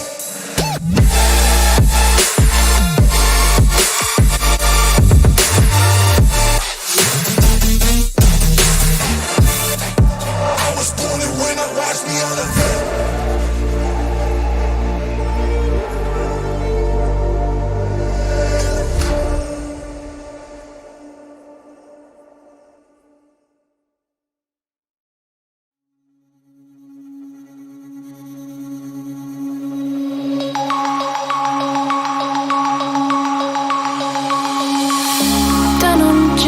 Broken dreams in my pocket, golden thing round my neck like a locket. Carve your name in my mind, cause you caught it, you caught it. You golden, golden, honestly you know it. Me under the street light at the young so I could show you. You're golden, golden, honestly you're glowing. Me under the mezzanine just so that I could show you. You're golden, yeah, you're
Welcome back then, ladies and gentlemen. Apologies about that bit longer the delay than normal. We had to reset the lobby as someone had left the practice session on. But we have the top 3 in the chat with us. We're just going to quickly run you through the final, the championship standings at the moment. Dan on Orthodubs now has a 32-point lead over Gary, who's only 9 points ahead of D Biggs. Jamie Brazier 68 points behind, and Little Each 93 behind, but all still have a mathematical chance of winning the title. And depending on what happens in this race, Little Each could still be in that title fight going into next week. Iron Brew Racing cannot win the Constructors now, but they are firmly ahead of GQ Motorsport, who did gain some points there with Monkey Boy and Peaceful scoring. And yeah, Jamie not getting the points he wanted. Peaceful, though, jumps above his teammate in that one after his first podium of the season. And Rabbit Joe goes ahead of Sooty Apex, while Liam is gaining on the back of Emo Guy and Sooty, who's Sooty not being here. And Disco, who is on double points tonight, ties with that Bozzy Boy at the moment. And we'll start with Disco McDisco Face, who hasn't had the best of seasons, but double points tonight, and that's the way to start it. Aye, it wasn't a bad one. Minus the little error at the end of the race, where carried damage and let Peaceful through. No, it was a pretty good race. Now the BMW this year, you've said yourself, you've had it hooked up at times and things have gone wrong for you, or you've not had the time to get on it and get the practice in. But tonight, it seems like there's a good, nice rhythm in that BMW. Yeah, it's somewhere I've always gone pretty strong in the car, to be honest. Just a circuit I really enjoy. It's good flow, suits the car quite well with a lot of fast flowing corners. Yeah, that's just, it's been a good race, really. It's one hence why I booked double points here. Now, being at the back of the grid, what can you get for race 2? Just see how the first couple of laps settle down. Push at the start, try and gain as many positions as I can, and just see from there, really. Can't really guarantee anything. As we've seen in last night's race, things happen, so... Yeah. Well, we wish you the... Hopefully no wacky races. Yeah, exactly. Absolutely. I just got one question for Disco. Why Disco? We'll maybe see after this race. Best of luck, buddy. We wish you all the best. Great satisfaction in knowing how much it itches you now. So. It doesn't itch me. I'll wait until you have that win, and then you'll give it to me. Yeah. It'll happen. Yeah. Best of luck, buddy. Best of luck. Thanks, guys. Yeah. Now, one man who I'm chuffed to bits to say he's on the podium here. He struggled all season. He slogged away. The first ever winner at Simplay. You all know him as but we all know him as Peaceful Explosion. There's the podium that you've been waiting for this season. Oh, it's been a long time coming, hasn't it? Well, you tell it us. We've backed you for a season and a half. Yeah. Yeah, no, it was a tough race. I felt confident here. I mean, I was the one who put this track in the app to be picked. I love the track. It's so technically demanding at times, especially the corkscrew. I just want to say sorry to Liam if I did cause that incident. I'll have to look back at it a bit, but I don't know if it's the slightest of graze. We'll see what happens, but I feel a bit gutted for Liam if I've caused anything like that. You had a good result besides Liam's thing. You had great pace. You got Disco at the end with Disco's little incident where he went off. Second place though, mate. You've got to be chuffed to bits with that one. The pace is there tonight. Yeah, definitely. I've not got the pace of the front runners, Jamie and Dan, and well, normally Gary, but he's lacking it here for some reason. But I'm on one lap shots. I can get up there. It was consistency that's let me down most season, but thankfully, race 1, it's been okay. Let's hope the race 2 is the same. Well, what can you do from where you start, buddy? P11, it looks like you're going to start on the grid. What can you do from there? I think it's going to be watch how turn 1 unfolds. I was quite lucky. I went wide in turn 1 for the first race, and I seen the spin, so I managed to get round it quite easily. So it's see how that. There's always incidents at turn 1 in most racing, so we'll see how if I can get round, head down, clean race, clean laps, and hopefully make up a few places and get to the top half at least. Well, best of luck, buddy. Well, yeah, well done and good luck. And we've got Unorthodox in, who's taken his 6th race win of the GT3 season. He's tied with Fury on 11. He's tied with Jamie Brazier this season on all-time wins in the Pro this season, 6 apiece for them two. And he has a 32 point gap over Gary 131. A bit fortunate maybe to win the race, but nonetheless, you did the hard work. Yeah, very, very lucky, and unfortunate for Jamie to have his internet issues again. But you got to be in it to win it, you know. And I was quite happy to sit behind him, wait for an incident to happen, whether a spin or a disconnect. And one of them came my way. After that point, it was just managing the gap to Disco. I know Disco was trying to push to try and catch, but I just managed the gap and kept getting fun. Yeah, you had some great pace all night, running in the 22s at times, matching Jamie at early doors, just not able to get on the back of him. Was you happy to sit there and let him get out in front? Yeah, I was happy to follow Jamie. He had the pace, and there was no point fighting. There was a couple of laps where I was genuinely scared of him hitting me due to his internet. And if anyone else has looked, my stream pretty much shows exactly what happened, and it was chaos. I didn't know where he was being or where he was going. But yeah, I was happy to sit behind him. He's 4th in the championship, so I'm not too worried about him too much. I'm just aiming to outscore Gary. What can you do? P8 on the grid, so sort of mid-pack for yourself. Jamie and Gary get to qualify in this one. What are you looking for? I'm in the danger zone, really. I would have preferred to start at the back, right out the way.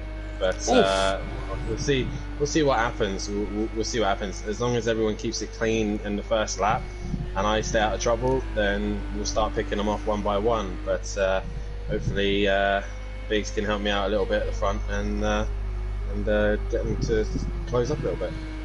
Well, best of luck, buddy. Yeah, Thank best you. luck, Dan. Kelly, I've lost my timing screens. That doesn't matter. Oh, yeah. I can't see the timing screens. I have, though, got it on my phone. And Jamie has just done a 21.7. 7. 2 tenths quicker than his qualifying time last time around. Yes, and he's not looking... I mean, he's looking fantastic on track, but his car is still moving around in a lagging type way. So... I mean, these internet connections, it's a bit like engine failures for real life, isn't it? Do you know what I mean? And, I mean, he looks like he's on borrowed time again. You know, the car, a little bit jumpy here and there. He doesn't believe that there was an internet fallout for him, but certainly looked like it to us. So let's hope and keep our fingers crossed that Jamie can, you know, translate this into a full race. But yes, you're quite right. He's the only man tonight to be in the 21s and the only man to do it twice. And as he comes across the line, and he goes, he's second down that time, just to be at 22.7. You have to say, what a calibre of driver in this second qualifier. Jamie, Andy, D. Biggs, Gary. Yeah. You kind of have to feel sorry for Monkey Boy and Welshie in this qualifying session. Yeah, you do a little bit, because those guys have struggled all the way through. Jamie, as we know, Andy has had trouble keeping this genetic consistent, so he's been in this position a couple of times, but we know he's got pace, we know he's quick. D. Biggs, as I said, D. Biggs doesn't like this track. He told me that himself, and he's been quite vocal about it. He missed out on the one that he liked, which was the Mans Bugatti last week. And Gary, again, multiple champion. These 4 guys are in the top 4 in the second qualifying. Usually they're putting their feet up and, I don't know, having a back rub from their personal assistants or chief mechanics or something. You know, so, it's quite a lineup for the front, isn't it? I think... It is. It kind of ruins our qualifying 2 stats here, because it will be all over the place. The best qualifying 2 is Liam with the P5. And he doesn't get to qualify. He starts down in P9 because, you know, it's kind of like all these guys that you see in here, they average 7th, 9th, 10th, 11th. And here they are, battling for pole position in this one. Yeah, with some stellar times. Do you know what I mean? Well, I say that Gary's still struggling. 2 seconds off the front of this one. He doesn't seem to be liking Laguna at all. I'd love to hear what he's got to say about it. I'd love to see if this, you know, if it's set up, if he hates the track. Do you know what I mean? You know, there is some tracks you just don't get on with, isn't there? Yeah, there is. He has just improved by half a second. I can't see. He's gone above D. What's Biggs. going on with these? Yeah, still can't see the timing screens. What? It's not anything I can do. Oh, there we go. Yep, done that. There we go. Right. You've pressed something there, and I've got that one back. But yeah, Gary here is qualifying is complete. He will get one more run at it, as will Monkey Boy, D. Biggs, and in fact one of them is coming to an end Welshie's in the pits. Is that Monkey Boy coming to the end? We've not seen much of Monkey Boy tonight. It is Monkey Boy. He has pitted. He will start P5. Welshie will start in 6th. Them two not having the best of nights either. Top 4 shootout. D Biggs, Andy, Gary. Who is the first one to cross? It looks like it's going to be Andy. It's D Biggs actually the first man to cross the line. So what will he do? He's nothing in the first sector, but green in sector 2. Needs just a couple of attempts to get himself back ahead of Gary. Is it going to be P4? No, P3 at the moment. What can Andy do then? Andy, the next one to cross the line again. Oh, yeah, he's backed out of that one. Gary then. Green middle sector, nothing in the first. So is Gary's Porsche now going to maybe get there at the end of this one? Can he gain them 3 tenths that he needs to get back ahead of D Biggs? Oh, deep in the last corner. Yeah, lost a couple of tenths there for sure. I don't think this is going to be an improvement. No improvement. Jamie, though, was in a 21.9 on that last lap. So Jamie doing another 21 there. Wow. But Gary will start 4th. D Biggs will start in 3rd place. Andy, though, will start 2nd place here. So what a job for him. Good little qualifying session. Jamie, though, 2 poles tonight he's taken as he starts P1 in race 1 and P1 in race 2. He now has 6 pole positions to his name. It's them Jamie, Andy, D Biggs, Gary, Monkey Boy Welshie, Joe, the first of the non-qualifiers, and on Orthodubs, that Buzzy Boy, Little Each, Peaceful Explosion, and Disco bringing up the rear of the grid. Kelly, your tip for this race win? Jamie Brazier. If his internet stays together, Jamie Brazier, without a doubt. I was going to say D Biggs, if not, but he's just not flowing with this track, nor is Gary. Watch out for Unorthodubs. Watch out for Disco and Little Leech. Got to be Jamie. All things being equal, it's got to be Jamie. Watch out for Peaceful and Liam coming through the pack as well absolutely. After their race 1. But yeah, hard to look past Jamie. Yeah, don't call out Andy either. If he can put it together, we know he's got pace. We know he's good enough. As I said, got to be Jamie, all things being equal. And I think he'll be up and gone before the other front runners will be able to get near him. And yeah, that's my take on it. But anything can happen at spooky Laguna Seca, can't it? Anything can happen. This is Jamie's 58th start of the season. And he will start because he's lining up on the grid. The revs are rising. They're going to be held for just a little while here. Nobody making a 50th appearance tonight. But it's going to be lights out now. And Andy gets a cracking start. Was that a bit of a jump? I'm not sure. Gary got away well as well. Look at Dan on the outside of Welshie and Rabbit Joe at the moment as well. He's already jumped Joe and Welshie, so that's a good start for Dan. But Jamie leads, and that is one of the shake and bake Porsches just tapping the rear of Gary. Gary looking up the inside of Andy then. Can he get that move done? No, he can't. That's a shake and bake Porsche on the grass. That is Dan. Onto the gravel. Backwards. Yeah, so not the start he'd have wanted, losing more than he gained, and he's down to P11 at the moment. Pushed out wide. Was he pushed out wide by his own teammate? I think so. I'm going to try and watch the stream and watch this as well, because all action going on. Jamie leads at the moment. I'm just re-watching it now on the stream as they come around the corner. Yes, it was D Biggs that gave him a nudge. So, hey, Shed and Neil kind of moment. Prolapse. Before you got in on that one, Matt. It's actually funny you said that. That was 10 years ago today. Was it, honestly? Oh, look at Jamie's lag. Yeah, that is terrible. Look at Gary, though, on the back of Andy already. X-Mart in the chat. Evening, Kelly and Matt.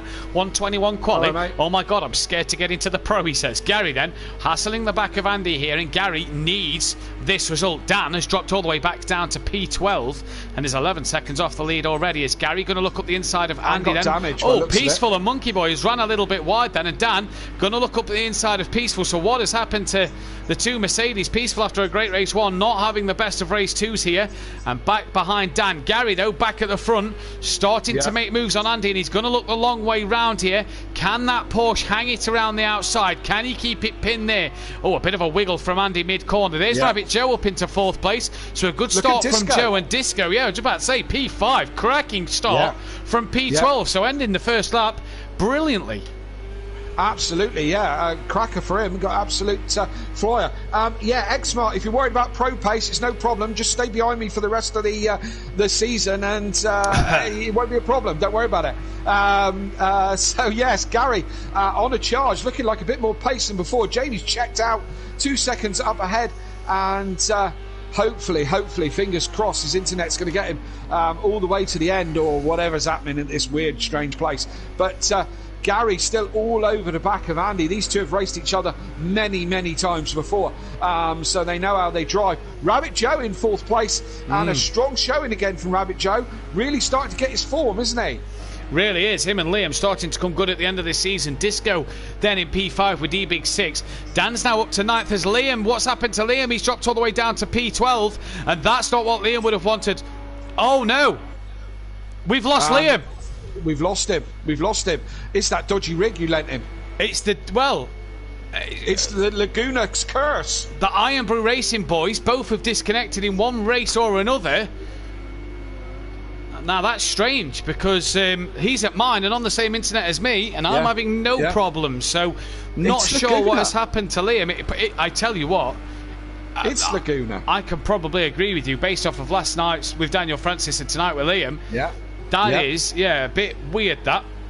Weird stuff happens at Laguna. Simple as. What a shame for Liam then. After a great first race, it's not the result he wanted in this second one at all. Gary then, still hassling the back of Andy. Dan here, not making the inroads he'd have really wanted to. Lapping in the 24s, but he's that far behind after his first lap incidents that he's struggling here.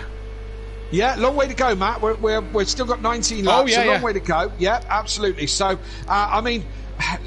Rabbit Joe still keeping the same sort of pace. He's not being dropped by Gary and Andy. Andy's gapped just a tad. He hasn't quite broken the 1 second yet, but he has got a more comfortable gap to Gary as Gary goes deep out of the out of that corner after the corkscrew. I've said about that one on the when I did a lap on the track. It's very easy to run wide on that, and we see lots of people doing it. So Gary's just, or should I say, Andy has just got the measure of Gary now a little bit. Rabbit Joe, as I said, still keeping Gary quite honest, but he's got a mirror full of disco and a mirror full of disco. That just sounds odd, doesn't it? Yeah. And D Big's in close company as well. So Rabbit Joe's got it all to do. Rabbit Joe has got it all to do, and what can he do in this one? That's going to be the main question here. Can he keep it all together? But what he needs to do in this race, how can Joe handle the pressure?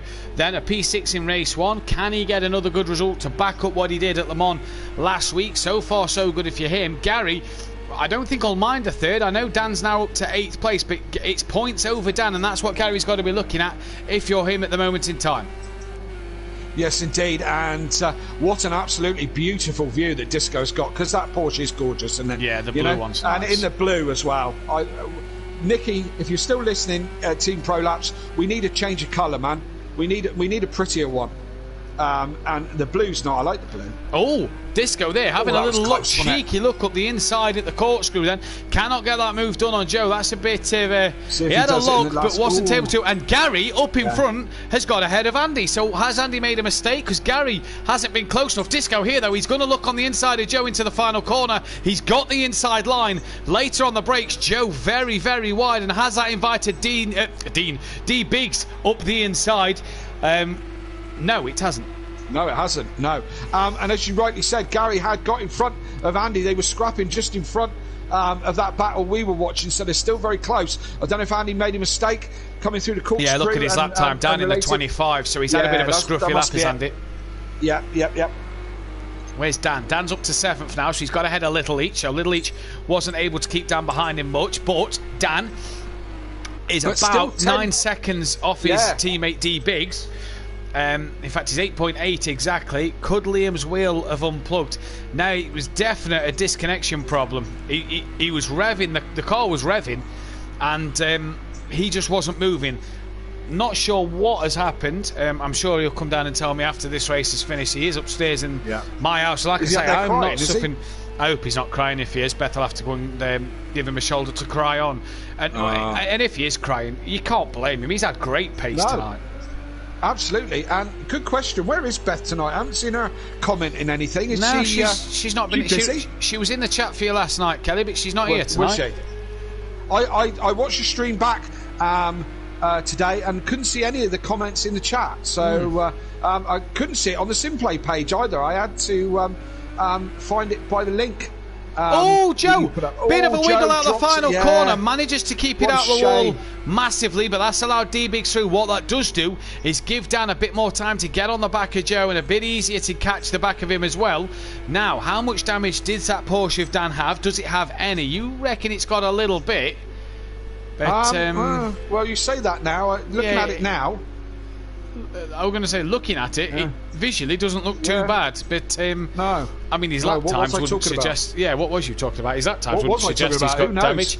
But I don't know most of the time. So yeah, this is points back for Gary, and if Dan can't get in that top 5, this is good points back. His Kelly, there she is. She's just popped up in the chat, hello, so hello, she's Beth. listening. Yeah. So yeah, what a shame. Could you go and make sure that? Could you run upstairs, Beth, and just make sure that Liam hasn't hung himself off the lampshade or something? Just make sure he's still with us. Yeah, go and make sure Liam is still with us and that he's not hung himself on the lampshade. Or he's been abducted by aliens from spooky Laguna. Well, hey, Laguna's been that strange tonight. Jamie disconnected and he didn't have any problems. I'm not having any problems and Liam's disconnected, so I wonder what is happening then. But at the minute... UFOs in the sky, pit crew jump starts, crazy cameramen. Oh, it's all going Daniel off. Francis' rear wing falling off and giving him 100% damage. Yeah. All that. Andy then just starting to fall off the back of Gary 131, and this is all good for Gary. While he's not going to catch Jamie Brazier, he's ahead of his championship rival and he's going to pull some points back. The question is will D-Biggs play ball when Dan gets there, or is D-Biggs still fighting for that Drivers' Championship as well? Still mathematically in it with a long way to go, and Dan still about 5 seconds off the back of Joe, so he's not yet in and around the fight of D-Biggs. 7 seconds still to D-Biggs, and he's still got about 12 or 13 seconds to Gary 131. Just to, you've probably said it already, but I probably wasn't listening. Who's taking their double points this evening? Disco McDisco Face, Andy and Phil, but Phil not here, so what a shame for him. That's a 0-0 then, isn't it? Yeah, 0-0 is we had 0. We had a full marks last night from BT and a complete 0 from Phil tonight. So two opposite ends of the scale. Disco and Andy though taking their double points tonight, and so far Andy scored 6 points in the first race and Disco scored 15, so that's 12 for Andy and 30 at the minute for Disco McDisco Face, and more points for Disco and Andy still to come in this one then, as Rabbit Joe tucking in behind D-Biggs. He's caught D-Biggs back up here, is Joe. I was just thinking he's beginning to hassle the back of D-Biggs, and you know D-Biggs been the pro Mr. Consistent and quick with it. Rabbit Joe certainly seems starting to find his pace. I don't know if he's got the rabbit in the car with him again as his good luck charm, but it's certainly something he's got on his Facebook page. His profile picture has got a rabbit in his hand, so I presume he loves that rabbit, and he's probably taking it with him to California. Yep, the lucky rabbit's foot, or just the whole rabbit in the car. Yeah, the whole rabbit. Don't do the rabbit's foot thing. He'd probably be disappointed with that. Yeah. Wasn't lucky for the rabbit, was it? No. Dan, 2.5 seconds behind Joe and pretty much 3 seconds behind D-Biggs now. So Dan starting to get onto the back of these two a little bit, who have been dropped by Disco, you have to say. Disco and Andy at the minute in this second race looking like they're on fire for... Oh, Joe there. Getting that rear end, stepping out of it. He did well to save that one and keep the momentum through the corner. Dan was just on the gravel a little bit. So he's not... He's pushing Danny's now. He knows he's got it. Oh, now what's happened to Disco? What's happened to Disco? Yeah, we just see him come into shot. He was running higher than that. Yeah, it was fourth. He was in fourth, wasn't he? Yeah, absolutely. So D-Biggs and Rabbit Joe have gone past him. He must have had another moment. Yeah, don't know what happened there, but Disco having a bit of a moment, must have, or something, because he's now down to 6, and Dan can now see some of these guys, so he's going to see see that he can make some progress, because he was 10 seconds back from anybody. Now he can see a bit of colour in front of him. He'll have a bit between his teeth, so keep it all together, Dan. You've got to catch up to him and pass him and not overdrive the car. He has. Look at Disco's pace, though. He's caught right back up to the back of Joe. Now, Joe's lost it to D-Biggs a little bit here as Little Eacham, the first man into the pits at the end of lap 8. So an early pit stop for Little Each here to get that job done. I think we've commentated cursed Rabbit Joe because he's lost his pace now and is struggling with Disco Disco trying to look for a place around him, and Rabbit Joe seems to be struggling on this lap, seems to have lost his pace a little bit, maybe come out of his rhythm. Dan said about you need to get into a rhythm at Laguna, and I totally agree. You do need to get kind of, for most tracks to be fair, but wow. Laguna needs you. He's got an interesting line, hasn't he, Disco, round there, which seems to give him. Oh! And he gives Rabbit a nudge. Oh, that was a bit naughty. Well, that has gifted Dan 2 places there. A little nudge. Did Joe break a bit earlier into that corner? And I was going to say how much Disco clawed the time back to Joe in that one corner, but then that bit of a slam dunk into the rear then as Gary brings himself into the pits at the end of lap 9. Now the undercut looks like it could work around this circuit. Disco gained some time over Dan earlier, and Gary's now on his way out. Yeah, luckily my quick stop there, I think it was. Luckily, I'm actually seeing everything that I want to see on my cameras this time. Not always jumping to Liam, which is great because Liam's not here. Dan's in. Dan's in. Yes, Dan's taking his stop. It's going to be a quick one. Let's see. I haven't seen any of the pit stops tonight, so he's in. Yeah, it's normal, average. Yeah, average kind of 5-second stop by the looks of it.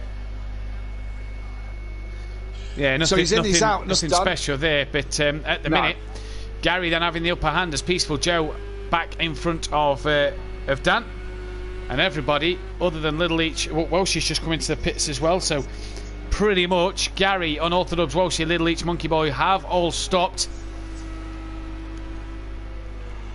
As Welshie comes into his box now. Then not the best of stops. Oh, quite a long one, actually. Yeah. Yeah. Good old mechanics, look, standing there doing nothing. Absolutely nothing. What are you boys doing? Digging the road? Come on.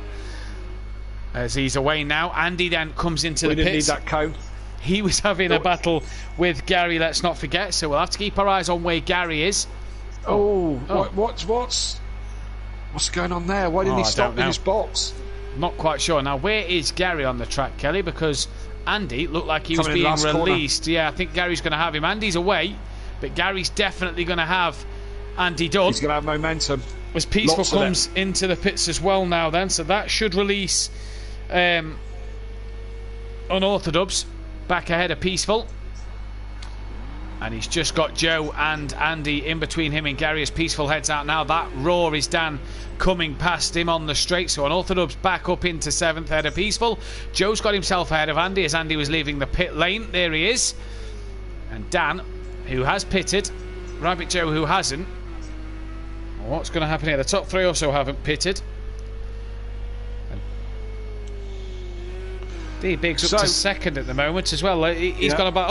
Oh, Jamie's had a bit of a bump there by the looks of it. He must have hit something. He's still 20 seconds ahead. Still looking a bit laggy, but that Audi looking a bit second hand on the front of it. Yeah, it looks a bit beaten up at the moment, doesn't it, at the front? So we'll have to see what's happened there, unless that's just a lag. I mean, he's lapping 23.3, so I wonder if it's hit something on the lag, but he's not actually hit it on his screen. And we're seeing it damaged, and he's not, because 23.3 with what looks to be carrying a bit of some significant aero damage and stuff doesn't seem to be affecting his car. D-Biggs then into the pits at the end of lap 11. So will he come out ahead of Dan? And if so, will team orders come into play? Will Gary get himself ahead of D-Biggs at this moment in time? D-Biggs, long old stop this one. Joe's in the pits as well. The trick that some of them have perfected, it doesn't work round here. No. Doesn't work at all. I think Dan may jump D-Biggs here. Andy's got ahead of D-Biggs. There's Dan, there is D-Biggs. No, I don't know if it's going to be close, you know. D-Biggs having to slow down to get around that corner. Oh, he puts it all on the gravel. That's not what he wanted. He would have been clear. He is clear of Dan. He would have been very clear of Dan if he hadn't put a wheel on the gravel. Very tricky, tight exit, and it's just sand each side of you. Now, is there a championship battle here, or are we still playing the team game? Yes, this is the question. What is the situation here? We're working for a championship. Team game. Yeah. That is D-Biggs. Is that D-Biggs basically saying, Off you go. I don't know. It looked like he was coming back at him there, but is that him saying? That was too easy, Matt. That was too easy. Yeah, is this him saying now? This is your championship to win, Dan. I've got your back in this race, sort of thing. Dan now up to 5th. He's still got Andy between him and Gary, and Andy has pitted as well, so he's got to be on his guard to catch Andy. Now, Disco in the pits. Can Disco get in and out at the end of lap 12 to stay in front? There goes Gary. See Gary released back into P2. There's Andy. Disco away now, and I think he could just get out ahead of Dan here. He was just behind. In fact, no, he's not. He's not going to be ahead of Dan, and D Biggs may have Disco as well here. Yeah, they both have. So there goes Disco down to P6 then. Andy then, the man P3. Dan 4.6 seconds behind him at the moment. D Biggs has pretty much said to him the title is now yours to go for, Dan. He's going to back him all the way, clearly. But Gary at the minute outscoring Dan by, what would the points difference be? 7 points the difference at the moment, depending on fastest lap. But I reckon that is going the way of Jamie Brazier in this second race, because he's been lapping in the 22s, and I haven't seen Dan yet in the 22s this race. Now, race leader into the pits. Has Gary got enough time to get himself ahead of Jamie? That is now everybody who has pitted and have pitted on the pit window. So does Jamie have enough time to get in and out before Gary can get round? It's a long old stop. Well, where is Gary? Oh, yeah. Oh, yeah, a million miles away. Well, not quite a million miles away, but... No, I Jamie had... Not as bad as you say. Yeah. Jamie's coming at... No. Jamie had a 20-second gap when he went into the pits. When all things were equal. So... he should be able to do it reasonably easily, and has. Gary's just now coming into the first corner as Jamie's. Yeah, you can see Gary in the background there. So, Jamie's got this covered. All things being equal, it's going to be very difficult for Jamie not to win this race. Let's just keep our fingers crossed for his ongoing problems that don't go again. Yeah, Jamie needs to make sure. Well, I mean, after tonight, we can't really rule anything out, can we? No. Oh, there you go. Look, a little bit of a lag. Now, I can't watch it. What Dan won't want is Jamie to have a bit of lag problems and let Gary win this race, because then the gap will be 10 points, depending on the fastest lap. As Dan again just dropping a wheel over the grass, and at the moment not going the way he wants. Yes, indeed. And Daniel Francis saying in the chat, trick worked perfectly last night for me. I was kind of commenting on the Porsche drivers because it didn't work perfectly for me. That was Dan with a bit of a wheel on the dirt there, wasn't it? Just got out of shape coming out the corner, it looked like, and just dropping a wheel onto the dirt. Now he's got well ahead of Biggs. He's got Andy 4 seconds up the road from him. I think that's what he's going to chase, isn't he? I think Dan's probably thinking, what we got left in laps? Gary's still got 8 laps to go. Gary's Dan's 11 seconds up the road, 10 seconds up the road. I think Dan will probably be aiming for Andy and thinking, I can possibly do Andy and maybe not Gary, and just damage limitation then, isn't it? Yeah. Let's remember he was dead last. Gained back on Gary there, isn't it? Yeah, absolutely, and it's damage limitation. Dan was dead last. At the end of the first lap or so, and it was his teammate that gave him a nudge. So maybe D Biggs was payback. There obviously would have been in a party together. Maybe D Biggs said, "Look, you go ahead. I gave you a nudge earlier and compromised you a little bit. Maybe." Yeah, I agree. Now I agree with what you're saying there, Kelly. Now, one thing I said to Dan earlier this week is, all them podiums he got last year never really turned them into race wins. One race win in that Porsche, especially when he changed. This year, Dan's demeanour and his attitude towards the racing has been, I need the wins. I've got to get these wins if I'm going to win the title. And he's been so dominant this year, as Dan. Although Gary and Jamie and others have got their fair share of wins and have put up a good fight as well, you've not seen Dan have them poor races that Dan's been able to have. Ada Bennett, who still got to pit from the top 6? Nobody. Everybody has done their pit stops. So we are racing to the end now. Lap 16 of 22. And Andy, that gap's 3.4 seconds. So he's being caught, but he's not being caught at a rate of knots here. No, indeed. I think Andy's got good pace. I mean, look at the top four: 23.8, 23.7, 23.7, 23.4, 24.6. You know, it's the top four are all in the 23s and all close. Dan's a bit quicker than all of them, but only a couple of tenths. You know, and you know he's got to find neck end of 4 seconds on Andy. So you know, at a if he did half a second a lap, he wouldn't have enough laps to do it. You know, so yeah, it's. But then anything can happen. You can have a bit of an off, and you know. Either way, I mean, Dan can see him. He can see Andy in the distance, you know, and that's always a bit of a carrot, isn't it? You know? Yeah, Dan's got the opportunity now to see Andy and know that he's gaining closer or what's happening as well. She makes a mistake coming through the corkscrew, and he, being Welchie there, stays out the way, and he's one of the most respectful guys in this pro grid is Welchie. He's not here to ruin anybody's races. He'll move out the way as he's plodding along. Another 11th place for Oshie, so some more points in the bag. Joe, bit quiet in this one. Little Leach, not really spoke about him much in this one. P9 at the moment, so really having a bit of a shocker. A Monkey Boy. We've not. No. Go on, sorry, what was you going to say? There is Monkey Boy. Yeah. As soon as you spoke about him, he went round. So let's go back to Monkey Boy and give him some airtime a bit later on. It seems to be a lot of the Porsche boys are struggling with this one, you know? And we've said about it being a level playing field, and so many people have said it about a level playing field as a track. But Little Leach is normally towards the front. D Biggs, he's fifth at the moment, but he hasn't been setting the place on fire, has he? You know, Gary, we know, struggled like mad in the first race. I just feel like the Porsche drivers, for whatever reason, are just kind of struggling with it a little bit. Yeah, no, I completely agree.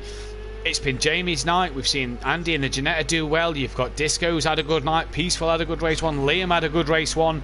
You know, here is Monkey Boy. He struggled tonight. Monkey Boy normally a bit more up the pace and up the field in this one, but Monkey Boy has struggled here tonight and is, unfortunately for him, I mean, good for the team that there's no Acoras on the grid, because I know their fight was with the Acoras in the Constructors' Championship towards the end of the season, so it's good for him that there's no Acoras here to do that one. But I'm sure he'd wanted a few more points out of this race. Now, Dan has got that gap down to 2 seconds, 1.5 seconds to Andy. Yep, 2 seconds you see this. We'll see Andy's a bit closer as well. There he is. Dan tends to like to drive. He doesn't do cockpit, he does roof, as I remember. So Dan tends to want to drive like that. So that's his view. That's what he's looking at, and that's what he can see. He can see the carrot in front of him, which is the back of that Janetta, and he'd be wanting to clear that as quick as possible. One, for the points, and two, just because it's pig ugly. Yeah. 1970s design fiberglass box. But as I say, this is the way Dan drives. Not everyone likes to drive like that. For me, it's that view. And what about you, Matt? Where do you drive? I'm a roof cam. You're a roof cam, Matt. Just feel you get to see a bit more than that. Exactly. And that's what Dan says. You can see more, and I can understand that. I totally get it. But for me, I feel like I'm driving me van, you know, and I want to be driving a car, and a car sits there, you know, and that's kind of how I feel about it, you know. So each their own, isn't it? No, personal preference. Galore. Dan then is seeing that he's gained on Andy a couple more tenths this lap, and he's going to be gaining the more he goes around. He's got about 8 seconds down to Gary, and I don't think that's enough time to get Gary in this one with 4 laps to go. 3 laps to go, should I say? Nope, 4 laps to go. I was right. No, I think you're quite right. Daniel Francis in the chat. Porsches were off last night. Yeah, they were. I mean, the first qualifying, it was top 5 were Mercedes, and then the first Porsche was myself in 6th. And I didn't struggle too much going around the track, although I had a couple of spins, to be fair. And you know, everyone knows that I hate spinning. It's I don't know.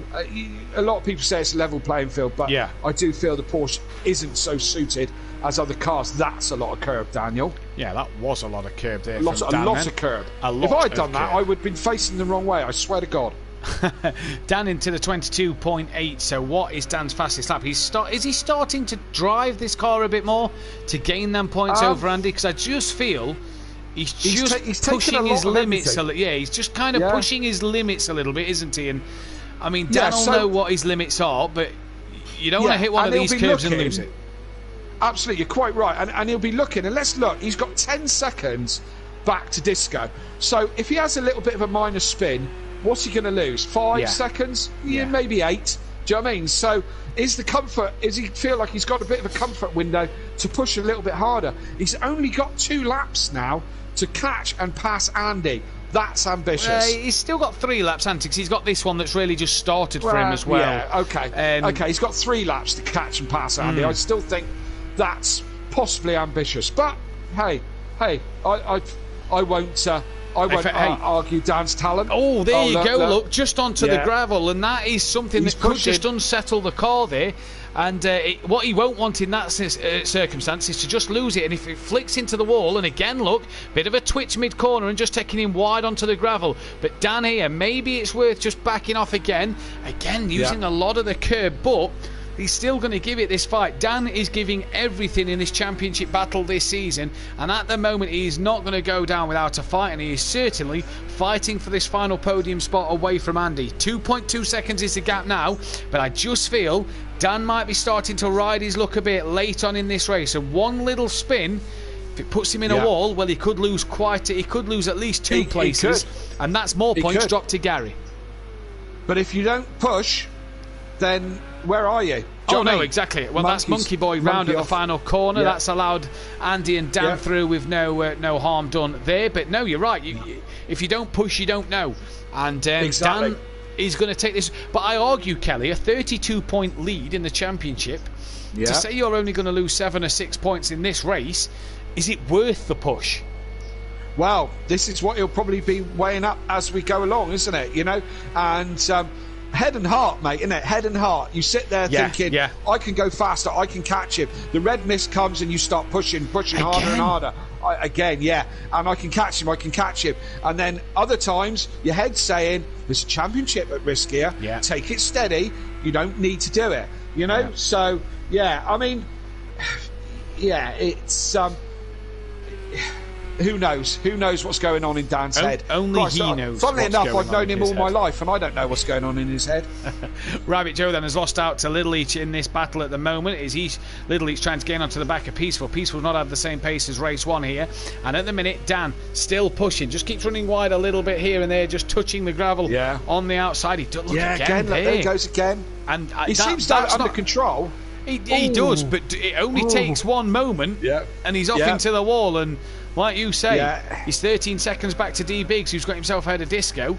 But Disco's quite close to D Biggs, so a big enough spin with big enough damage, and them two are getting past. And if he loses another place, that's more points. Gary's going to game on him in the title, and I just think, is it worth it? For the 6 or 7 Gary's going to catch, is it worth it? As I said, head and heart. Oh, 100% agree with you. One man who is... Guys, go on. Go on. I was just going to say, some of the guys in the chat disagreeing with me. My teammate saying that his Porsche was, in good shape and he was enjoying it. Just getting a few scraps. Aidan Bennett saying he was quite comfortable in his car last night. So, Dan again. Oh, he's really riding his luck. Yeah. So horses for courses, I suppose, isn't it? I wasn't 100% comfortable in the car last night.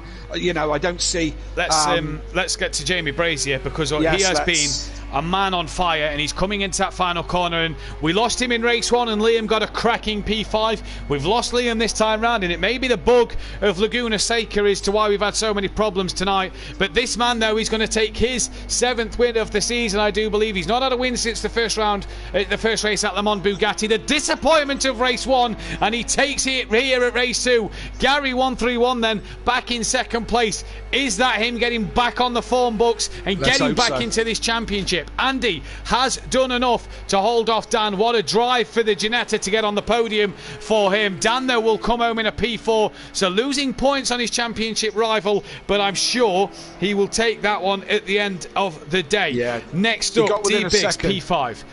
Yeah, got within a second of Andy, but needed a few more laps for that one. D Biggs, as you say, in 5th place. Disco McDisco, lights going. He's going to take 6th place. Peaceful. Haven't seen much of him in this race. No. And car seems to be intact as well, so I think he just was where he was. Peaceful's going to take 7th. Little Leech, normally a bit higher up than that, in your 8th place. Rabbit Joe, after a good start and a solid race, ended up P9. I think that wasn't really representative of where he should have been, really. Monkey Boy struggled on this one, ends up 10th, and that would be Welshie in 11th. Then Welshie 11th, and we lost that Bozzy Boy from this race. Fastest lap goes the way of Jamie Brazier, but by 7 thousandths of a second to Dan. So what a job for Jamie Brazier. We're going to get Andy and Gary in for a chat. We need to get Jamie in as well as Andy and Gary. But I have to say, though, tonight, get your votes in for Driver of the Day while we do the final couple of interviews. Jamie, though, thoroughly deserved that race win. A night of strange occurrences for a few people tonight, but some good racing all in all, and we head to Dubai next week, the Dubai International next week, with a championship still firmly on. Absolutely, and that's what we want, isn't it? As you said, is Gary now going to be reinfused with that 2nd place and pick his game back up? Because we certainly hope so. He's just joined us in the party, so exactly what I'm saying. But we want to bounce back from Gary and take it back to Dan for the last 2 rounds of the season. So still all to play for. If nothing else, Laguna's give us plenty to talk about. If it may be a bit weird and it may be a bit spooky, it's certainly given us plenty to talk about this evening.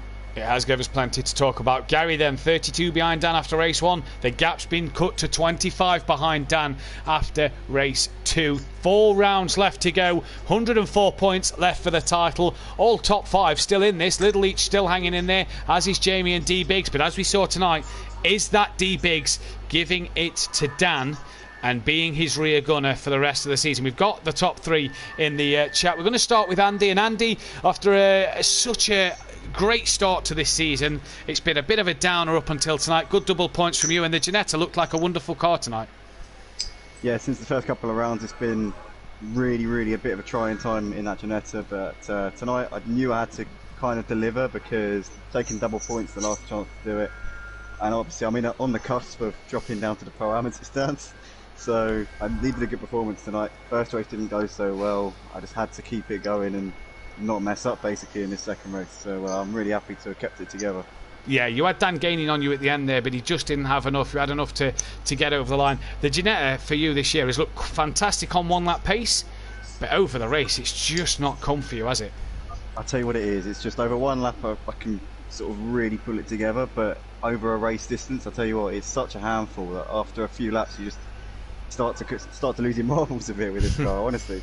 You really do. So I've been doing a bit of testing with the BMW. I know that Emo guy, my teammate, wants to go in the Nissan GTR, but I've been doing the testing in the BMW, and that seems like I feel like I really want to be driving that car next season. So we'll have to see what happens. But That kind of spoilt my question, because I was going to. Sorry, Andy, it's Kelly. Sorry. I was going to ask you what you're looking at for next year, because you've said very vocally a few times that you can't wait to get rid of the Ginetta. So possibly a BMW. Although I don't see it happening. I'd love to see you in Pro-Am. That would be great fun. But I'd probably only see the back of you, to be fair. So, but you're thinking on the BMW, yeah? Maybe. Yeah, BMW is my first choice. I don't know.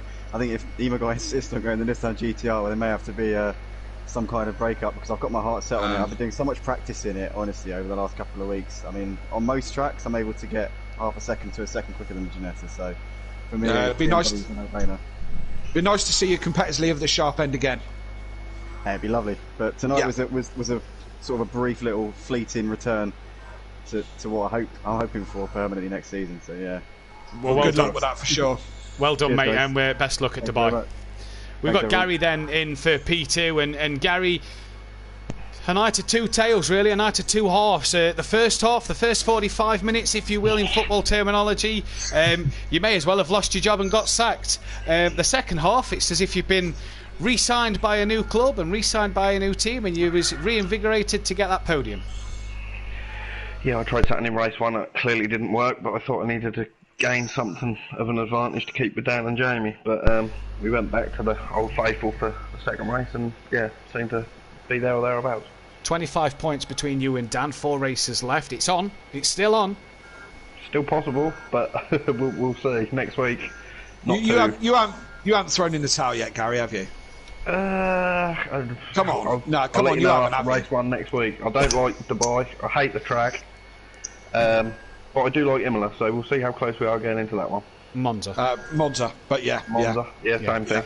Your Porsche just hasn't had the pace tonight. Did you find that a lot of the Porsches looked like they were struggling? Because D Biggs hasn't had the best tonight, neither has Little Leach. Did you feel that bar Dan, the Porsches just didn't seem that strong round here?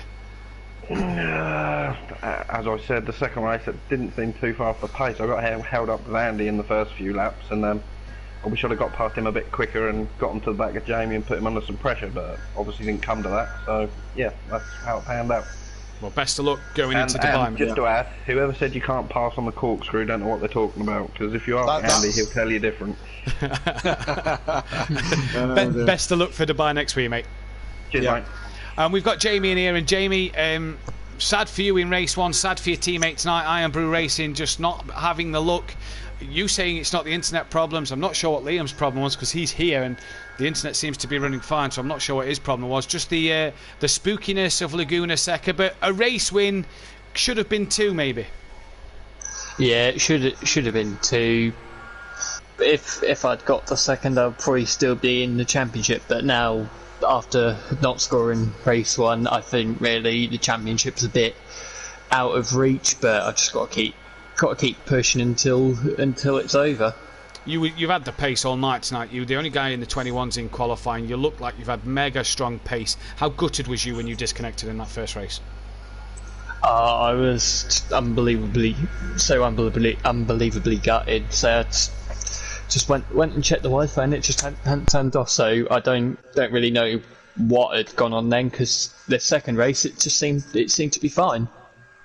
I've got your teammate sat right behind me, and I tell you now, he looks heartbroken. How gutted are you for your team tonight? Obviously 2 non-finishes for both of you. Liam had pace tonight and he's looked good, and for the team it's not great. And I tell you now,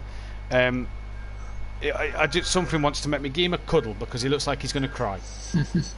Yeah, so Liam done so well in race 1. He was up there in the podium spots, didn't get the podium, but he got a very good result, and yeah, he was probably been on for a good result in the second race. But yeah, things had other ideas, and yeah, he didn't finish. But yeah, he had amazing pace tonight, and hopefully that's a sign of things to come, that he's got a bit more to grips with the Audi, and that he can get some more points at Dubai and Monza. Dubai, what can you do? I don't know. That's going to be a question of tyres there, because that's not very kind to the tyres around there.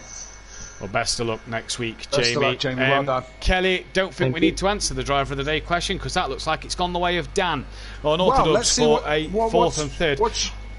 What's your opinion, Matt?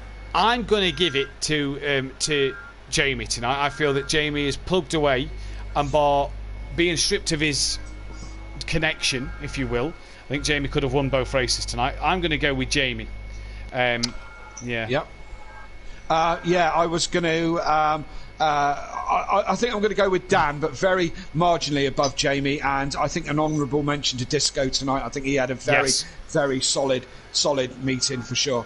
Yeah, a few shout-outs really. Disco, Liam, Peaceful, Joe as well, who's had a great night. And final words from yourself before we go off air?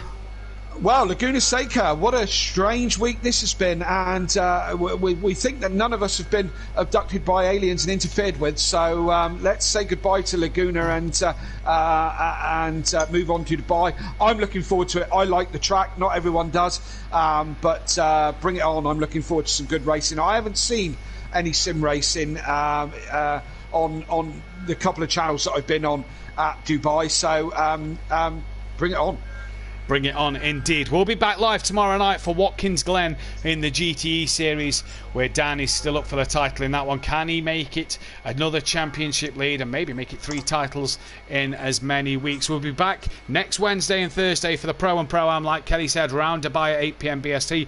No Monday night racing this week. The GT5's finished on Monday, where Dan wrapped up his first title, but we'll be back shortly on a Monday night with a new series which will be being announced this weekend, so keep your eyes out for that one.